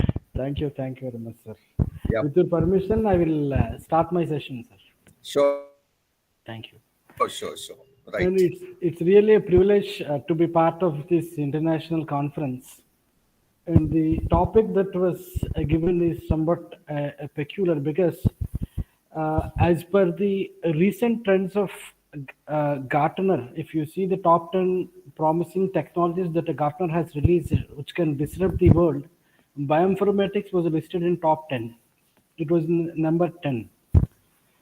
So what is bioinformatics? And the entire session that I'm just trying to plan is to create some research ambience towards working on this particular bioinformatics and how a computer technique called as cellular automata integrated with the deep learning can be used to address very important problems in bioinformatics. I'm not getting into the complete details of bioinformatics, but what is the target of this entire 30 to 40 minutes of session is to create some research ambience to work in bioinformatics and how this deep learning and cellular automata artificial intelligence technique can be used in bioinformatics to address various problems and address problems more efficiently. This is what the target of the session is. This is how I have planned. Why we need to go for an interdisciplinary research, and what are the problems in bioinformatics? Like what are the open problems in bioinformatics where we need to solve this, like protein coding regions and promoter regions, and what type of literature we have done, like what type of artificial intelligence techniques can be used in bioinformatics, what type of deep learning mechanisms can be employed in bioinformatics, and how the cellular automata and AI technique will be used in solving this type of problems. And can we design a common platform to address various problems in bioinformatics? That is what my fourth point is. And how do we implement? And for two applications, I have shown the results so that some people who wish to go for this interdisciplinary research, who wish to work in bioinformatics can go for this PCR and PR prediction. And then what are the other major applications where you can apply this deep learning and AI techniques on this particular bioinformatics, and what are the references that I have referred to prepare this presentation. So if you see the earlier slide, I have kept something called as protein coding region prediction. If it is an open problem in bioinformatics, like if you identify these protein coding regions in a human body consists of a lot of cells, and each cell consists of DNA, and in this DNA you have something called as PCR. We call it as protein coding region. If you identify this PCR, we can extract a lot of information like what is the disease causing gene, whether it is inherited from your father or mother, if you're suffering with some chronic diseases. If you have 6 fingers in the hand, what is the reason for having the 6 fingers? If I wish to disable the entire right side part of my body, what cells I need to go for an injection, what type of cells that will be done, that type of analysis will be done. So what is that we have done is, we have taken a potential problem in bioinformatics called as PCR, and we have applied our AI technique called as cell automata and deep learning to address this problem. So the presentation looks like containing a lot of biological content like bioinformatics and so on and so forth. But what is our intention is to have a presentation which will attract people to work in interdisciplinary research areas. And how can we apply artificial intelligence everywhere? It can be in bioinformatics, it can be EEE. Last time when I have given a presentation, I have come with how can deep learning can be applied on problems in civil engineering. The same way, like how can we apply this deep learning in bioinformatics is what the entire outcome of this particular presentation. So I have taken very two important problems like promoter region prediction. If you identify this promoter region in your DNA, you can extract a lot of things like what type of cancer you are prone and what is the type, like is it a blood cancer or a bone cancer and so on and so forth. So till now, this PCR and PR prediction, what they are doing is sometimes they are doing statistically, sometimes they are using various classifiers. But we have augmented this classifier with cell automata plus deep learning to get output within 0.7 nanosecond. That's what our claim is. So this is how we have worked, and we have published 2 Sciendex papers in this area, and I will just try to have the presentation now. So once we have identified what are the potential problems in bioinformatics, so then we thought what type of techniques in artificial intelligence can be applied on this bioinformatics, because even though a lot of technical content is there in bioinformatics, our input for this cell automata or AI is a DNA sequence. So DNA sequence will be in the terms of AGCTs. So you will have a sequence with respect to AGCT. So the input is set of characters. That's what we will think. Whether the input is of 252 length or 102 length sequence. So we consider the input as a DNA sequence, and the DNA sequence we have taken this data set from Fickett and Tongue data set, which is a standard data set that will be available in MCR data sets. The objective of research is very simple, like you identify some potential problems in bioinformatics, address these problems by using this deep learning and cell automata, and then can you have a common platform where most of the problems in bioinformatics can be solved. And the challenges of research are, because I said human body consists of a lot of cells. In these cells you have DNA. In the DNA you have exons and introns. And in this introns you will have something called as PCR, which is very minute. So we need to identify this PCR, which is the minute part of your body, and the input for this particular algorithm will be of different lengths like this, 102, 252, 162, something like that. The significance of research, we have a lot of applications, like we can analyze a lot of things like in PCR. If you identify what type of diseases that you are prone, whether it is inherited or not. If it is inherited, it is from father or mother. If you wish to prescribe medicines for patients without side effects. What are the medicines that we can have? You can also have something called as PR, promoter region, where you can identify various types of cancers, what type of cancers you are prone, and all this analysis will be done if you identify this. So the scope of the entire research is to identify these regions. The analysis part, bioinformatics department will do. So that is the reason we have identified a potential technique called as cell automata, which is a part of artificial intelligence, to apply on this bioinformatics. So we have cell automata is a set of cells on a grid. You have a movement from one state to other state, like it will go from one state to other state based on some conditions. And the entire presentation or entire cell automata is governed in the terms of set of rules. Like you have a rule called as 252, you have rules called as 1 or 2. So there is a movement from one state to other state, and finally you will be arriving at a state where that will be the class, and that class will have set of labels. We will see. So the entire cell automata can be viewed like this. If I say this is some rule, if this is a rule, like if you wish to move from one state to other state, you have to depend upon the left neighbor, its state, as well as the right neighbor. This is what a rule looks like. This is an example of a rule. And a lot of advantages are there when you use this cell automata. What is the main advantage is like no cell will have the global view of the entire system. This is what it is, and you can go for parallelly, because most of the processing that we do now in deep learning as well as machine learning is we need to go parallelly. So this we use cell automata.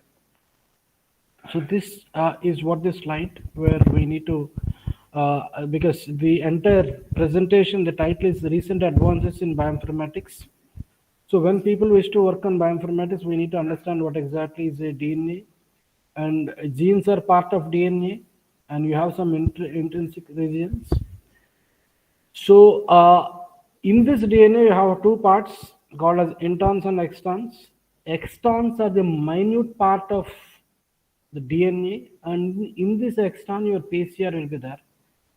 If you analyze these intrinsic regions, we will get these promoters. Once you analyze promoters, you will have the information regarding these cancers and so on and so forth. So this is what the overall logical structure of the understanding of bioinformatics.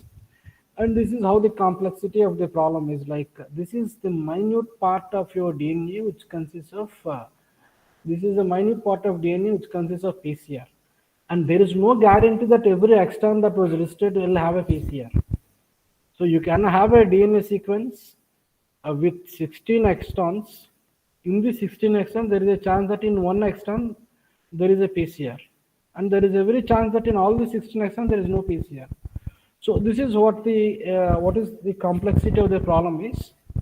And coming to the promoter region, if there is a promoter region, it will be at the starting of this DNA sequence itself. That's what the analysis is. So we try to predict the promoter very fastly than compared to this PCR. So this is the logical structure of the implementation part that we have done, which was published in a Sciendex paper. What is that we have done is we have taken a DNA sequence from the standard datasets called as Fickett and Tongue, and we process that DNA sequence to find initially whether that promoter region exists or not. Because at the starting of the DNA sequence, there is every chance that there is promoter region. If there is a promoter region, then you will have a chance that you will get this PCR. If there is a promoter region, there is a chance that you will get a PCR. So this is the logical connectivity between various problems that we have in bioinformatics. So once you identify the PCR, there is a chance that you will go for protein coding region prediction also. Protein structure, it is a quaternary structure or a ternary structure, and all the things can be done. So all these are potential problems in bioinformatics, whether to find a PCR or to find the protein coding region or to find the structure of protein. All these three are open problems in bioinformatics. And I feel, even after referring many textbooks and articles, I understood that these three are vital. And the objective and the outcome of our research is like we have identified a platform where we can address all these three problems. And to some extent, we have said at the end of the conclusion saying that major problems in bioinformatics, like 8 to 12 problems of bioinformatics, can be solved by using the common platform. That is what the entire research that we have done. And still refinements are happening, but in between also we have 2 publications that we have done in Sciendex regarding this too. So while we do research in the terms of what type of bioinformatics problems are there and what type of cell automata can be applied in bioinformatics, we have done various survey regarding what are the various cell automata types and what type of applications will be there, like can we apply this cell automata and bioinformatics. We have done the feasibility study, and then how the cell automata can classify the things, and then what is the role of bioinformatics in CA, because at the end of the day we have used an hybrid cell automata which can classify the given input based on whether it is a coding region or a non-coding region. And the same way, we have also reviewed the existing protein coding region standard algorithms. It can be the standard table that they use called as codon table, and they have used a neural classifier decision tree 2.5. All these implementations we have seen, and we understood that the challenge is like DNA sequences are of different lengths. One time it is 1 or 2. We need to have a classifier which can handle different length sequences. And then we need to have a classifier. We need to identify the minute part of a DNA sequence. These are the 2 targets that were given after having this particular review of this promoter region and protein codon region. These are the standard algorithms. Many people know these algorithms. People who are working in bioinformatics, all these are standard algorithms to find this protein structure as well as promoter regions. And then we identify it when we have a common platform like artificial immune system, multiple attractor cell automata design. If you wish to have a common platform to address all these things, what are the challenges, what are the practical challenges we have written here? Because the DNA sequences are of different length. You take a blood sample in the morning, you take a blood sample in the evening, the properties are same, but the DNA sequence will change. So the input will change with respect to time. With respect to time, the input will change, but it is the characteristics of your classifier to predict what type of neighbors are there, because the input will be something like this. Something like this of length 54 to 3 or 54 to 354. Now the lengths are increased now in the recent data sets. And we need to have a classifier which can process large data sets, because almost 12 lakh data sets we have used here to arrive at a classifier accuracy of 90.7 and execution of 0.07 nanoseconds. And we need to, because I said multiple attractor cell automata, it looks like a tree, but it is an inverted tree that will be converted. This is how we compute this cell automata tree. This is an inverted tree. Within few nodes of traversal, we need to find whether this contains protein coding region or not. So when we try to design an expert system, we design in such a way that we start with a few functionalities and add the functionalities. So when we add new functionalities also, the existing functionality should not disturb. That is the very important challenge that we have in expert systems, because all these are expert systems. Earlier people used to call this as MySyn. Just a minute.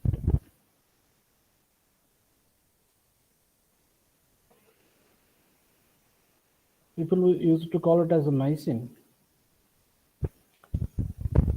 So these are the specific technical rules, like people like in IIT Madras, they are using the cell automata for addressing various problems.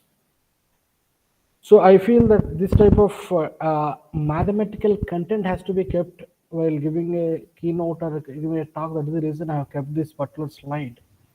So that because the entire cell automata revolves on how do you move from one state to other state with respect to set of rules. So you have a rule. For example, I wish to move from one state to other state. I have to depend upon the left neighbor. I have to depend upon the right neighbor. I can also depend upon the current state. This is what the rule says. But if you see rule 238, this 238 binary number was given here. This is the binary number of 238. Since I have considered only 3 neighborhoods, like A's neighbor is C and A's right neighbor is also B. A's left neighbor is C and A's right neighbor is B. So we have considered only 2 neighbors. So I used 0, 0. So this is my current state. This is my next left neighbor. This is my right neighbor. So this is how the rules are framed. This is 2 power 3. This is 8 combinations, and this is what the rule is. If I see this rule says if I use a 238, what is the meaning of this rule is, if I wish to move from one state to other state, it depends upon its state. It depends upon the right neighbor. When I wish to move from one state to other state, it can depend upon its states as well as right number. There is no need that you have to think about the left neighbor. This is what the rule 238 says. 251 rule is a complemented rule. This is what the binary number of 251, and we have written that, and we have seen what type of rules are used. And these are the way in which you design rules in particular MSc, multiple actors allotment classifier. And there are a set of rules that we can use. So if you see this 204, it exclusively says that if I wish to move from one state to other state, it depends only on its state. It does not depend upon the left neighbor as well as the right neighbor. A rule called 240 says that it will depend upon the left neighbor. A rule called as 170 says that it will depend upon only on the right neighbor. It does not depend upon its state as well as the left neighbor, something like that. So this is how we try to, once we have the input, we try to design this set of rules like this. So 17 says it depends upon its state and right neighbor, but there is a complemented rule, so you need to reverse this because you have a 0.5, 0.4 and 0.6. So the next state will be 0.4, and it depends upon both states. So this we need to add, and this is 1. Because it is a complemented rule, this will come to 0.6 and 1 and 0 because it is 1 minus something like that. So we need to design rules in the terms of your input, and then go to this fuzzy size, because fuzzy nature is very important because your input is dynamic, it changes with respect to time. So we need to have these fuzzy values. So the probability values are different and fuzzy values are different. Fuzzy values will be also between 0 and 1, and the probability values are also between 0 and 1. If you have something called as a fuzzy value as 0.7, this is a membership value. If you have something called as 0.7, the probability that that event will happen is 0.7. So probability is different and fuzzy values are different. So this is how a rule is represented. If I have a 254 rule, it says 254 depend upon the left neighbor, right neighbor and its state. So you will have 3 ones here. 85 says I will only depend upon right neighbor, so you will have only 1 here. 240 says I will be dependent upon the left neighbor, so left neighbor is this one. And this will tell you whether it is a complemented rule or a normal rule. So 254 is a normal rule, so there is a 0. 85 is a complemented rule. So that's what I said. This is 85. I have written it is a complemented rule. So this complemented rules will be listed as 1. And then 240, this is 0 because it is a non-complemented rule. It's a very important slide that for people who wish to do some research in bioinformatics, how do you represent the rules and how this matrix will be used to get a productive rule. This is how the transition will happen. So assume that this is A, this is B, and this is again A. This is what the initial state. And you apply the rule from one state to other state. You have a transition from one rule to other rule in such a way that from this state you will not, there is no chance that you will go from one state to other state. Then you will stop here, and this will have some property whether it is coding or non-coding. So At this moment, this rule says it depends upon its state. This rules it says that it depends upon right neighbor and left neighbor. So this right neighbor and left neighbor value will come here, and then the same value will come here, and then this left neighbor and right neighbor value will be here, and the same so on and so forth. You move from one state to other state until unless you get some values like this. This is how the transitions will happen, which is vital in the terms of how do you do research from one state to other state. I have used a rule called as complemented rule, that is 85 in this particular input. This is a SAN triple input because your DNA sequence, I said, is a helical shaped entity where you will have some values in between 0 and 1. In this point 25th location from this initial point, there is a chance that you will have a PCR. So this is a sample system architecture that I have done for this particular presentation in this conference, where we try to have the DNA sequence as input, the standard Fickett and Tongue dataset we have taken. Then we process this particular DNA sequence in the terms of 3. And then we apply this Bayesian concept, and then we say whether it is containing coding or not. This is a sample algorithm. Most of the people who are in the research will know this. How do you extract the futures to find whether it is a coding or non-coding? This is what the testing that we have done. And this is the actual implementation that we have done using this particular real-time dataset, partially like 1/25th of the data that we have taken, and we wish to see this type of a complicated structure that will be built by the system to find whether this consists of protein coding region or not. So there are individual transitions. You see, for a small input of 10, so this much complexity will be there while creating all the structure. So this is not a tree. This is a reverse tree actually. This is called as a fuzzy multiple attractor cell automata. So this, if I use the same input for a complemented tool, this will be like this. If I use the same non-complemented tool, you will have this. So this is the complexity that was involved in this project. You have to create this type of inverted trees, and then this will have some classes. That's what we have shown. So class 1 will be coding, class 2 will be non-coding, something like that. So you need to have an algorithm which will bifurcate the input into various classes like this. And this is an inverted algorithm. So for better understanding that, I've drawn this like a tree. So fitness, we will just try to have with an example in the next slide. This is the algorithm that we have used. Like we talk about mutation and all the things here. Like this is how you go for encoding in the terms of zeros, and then we represent this in the terms of multiple attractor cell automata. Then we use the same thing as a rule. This is what the rule that we have done. This is what the encoding is like. 001. This 100 will be like this. This is 1, and this is 2. And slowly, what will happen is you need to go for crossover and mutation like this. Mutation is how do you flip something like this 0 will be flipped to 1. To see, we will check the fitness of this new rule, and we'll check the fitness of this rule. If it is 20 and this is 30, we'll discard this rule and have this, because this is having highest fitness or heuristic function that is applied. So these are the actual way in which most of the problems in bioinformatics can be applied, because we have done extensive research.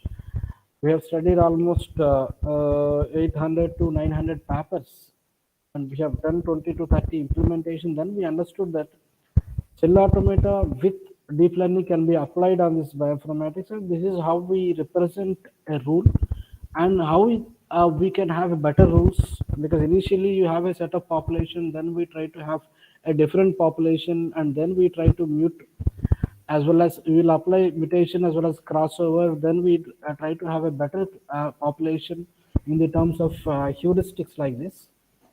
So then we try to have like what you have individual algorithms for PCR and PR prediction, and you'll also have an integrated algorithm which can predict both PCR and PR.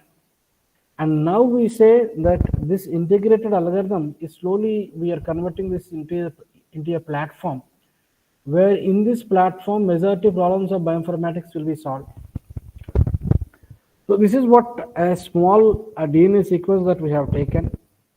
And what is that we have done is we have written the entire program that was written have the same name, but now we need to find the boundaries where exactly you have in helical strand, you'll have a positive as well as a negative strands. In that strands where exactly your PCR is there. And these are the number of training data sets that we have taken for the different lengths. That's what I said. You need to have a classifier with different lengths. All these are classifiers with different lengths. So the total, if you consider it, the entire data set will be around 10 lakhs for training and testing. So 75% we have taken for training and 25% we have done for testing initially. Then we have converted to 80-20. This is for promoter region. This will be around 56,000 in total. And we have built a set of trees, which are the best trees for 54 in the terms of classifier accuracy like this. So once we have a new data set was given in the terms of 54, I will have 4 trees. 4 trees that are already available to have them straight away into ABCD, and then we'll get some accuracies, and then we'll find out whether it is PCR or PR. And these are the different types of methods that in the starting point I said these are the standard methods that everybody knows about in the terms of sensitivity, specificity, and what type of accuracy that we got. And we never claim that we got 99% accuracy, but this is how the accuracy difference is. So when you have a classifier, we call it as artificial immune system, multiple attractor cell automata based classifier that was developed. The accuracies are around 90.8 in the terms of 54 base pair. BP is the base pair. How do you just measure these classes? And this is the accuracy that for this 162 length base pair compared to the other existing literature that we have.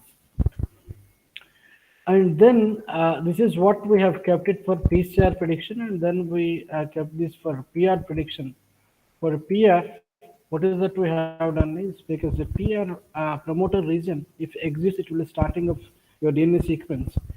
So what is that we have done is we have find out what type of boxes are there, because all these coding will be available in Python.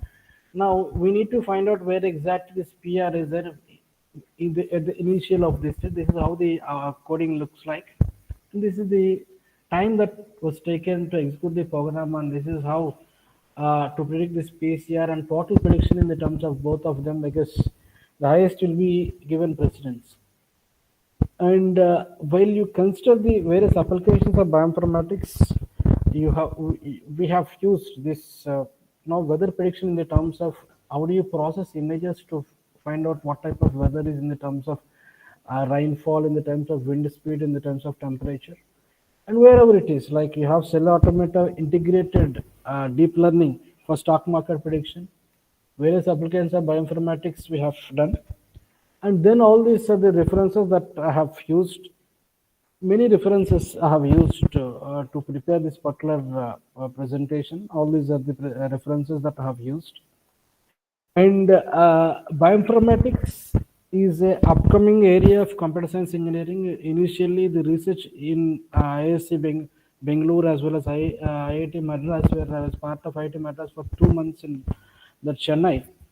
So the initial research was started in bioinformatics in major IITs in 2006. We are part of this research. And now with this presentation, I just try to conclude this. If you have any discussion point or if you have any doubts, please unmute yourself and you can interact with us.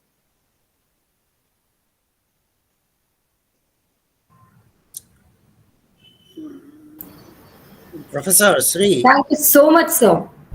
Sir, please, sir. What an excellent session it was.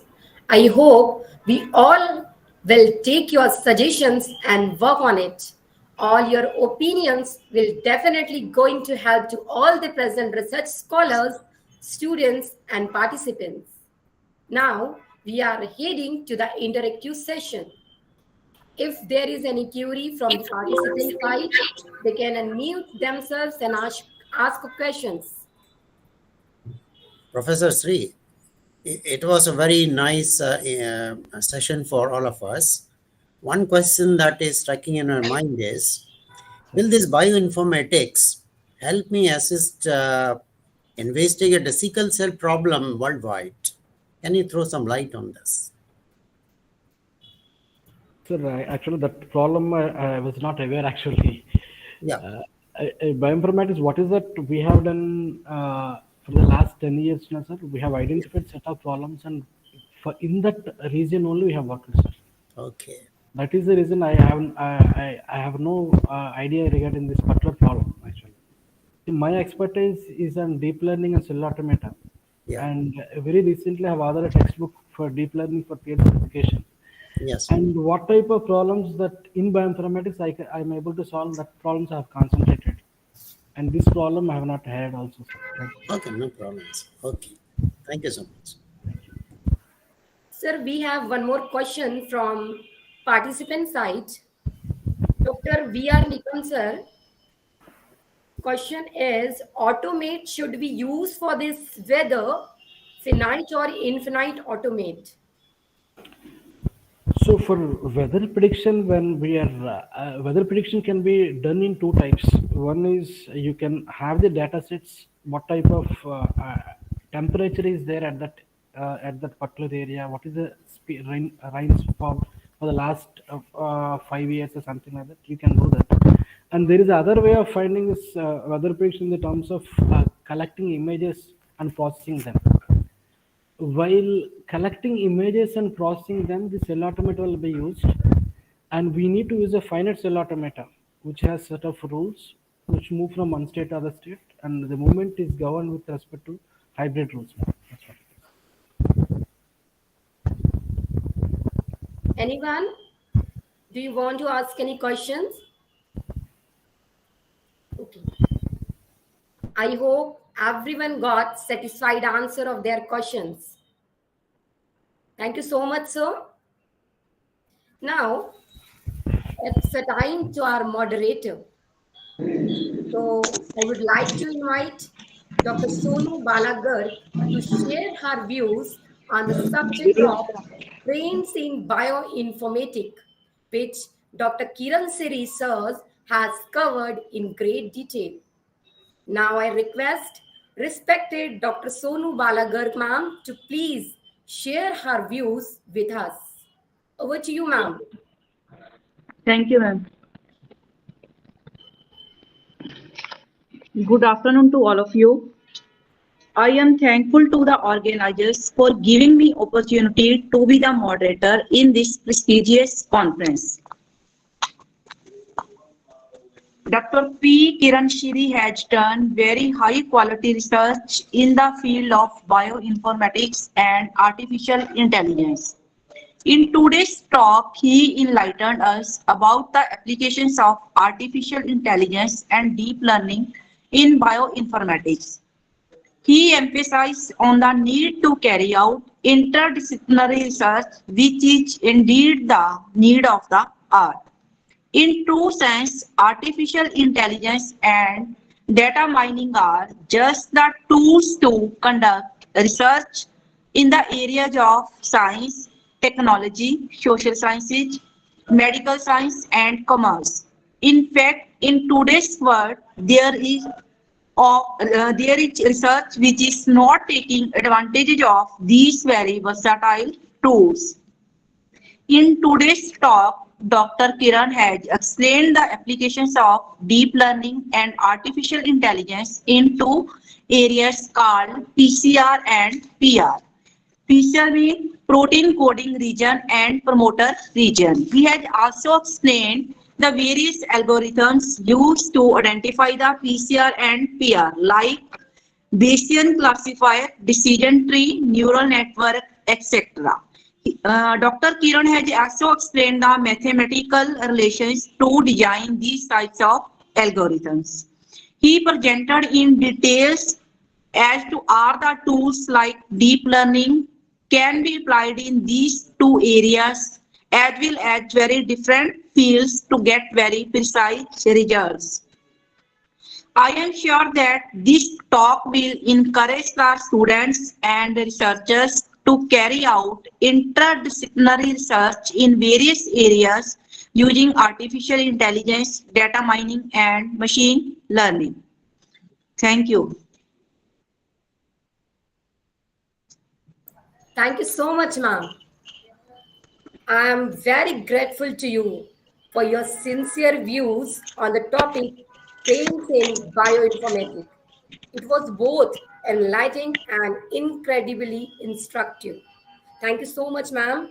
And I would like to express our gratitude on behalf of all the conference participants for sharing your knowledge and experience with us. You have given us a great deal of insightful data. Thank you so much, ma'am. Thank you so much. Thank you, ma'am. And I call Ms. Achal Thakur to propose a vote of thanks.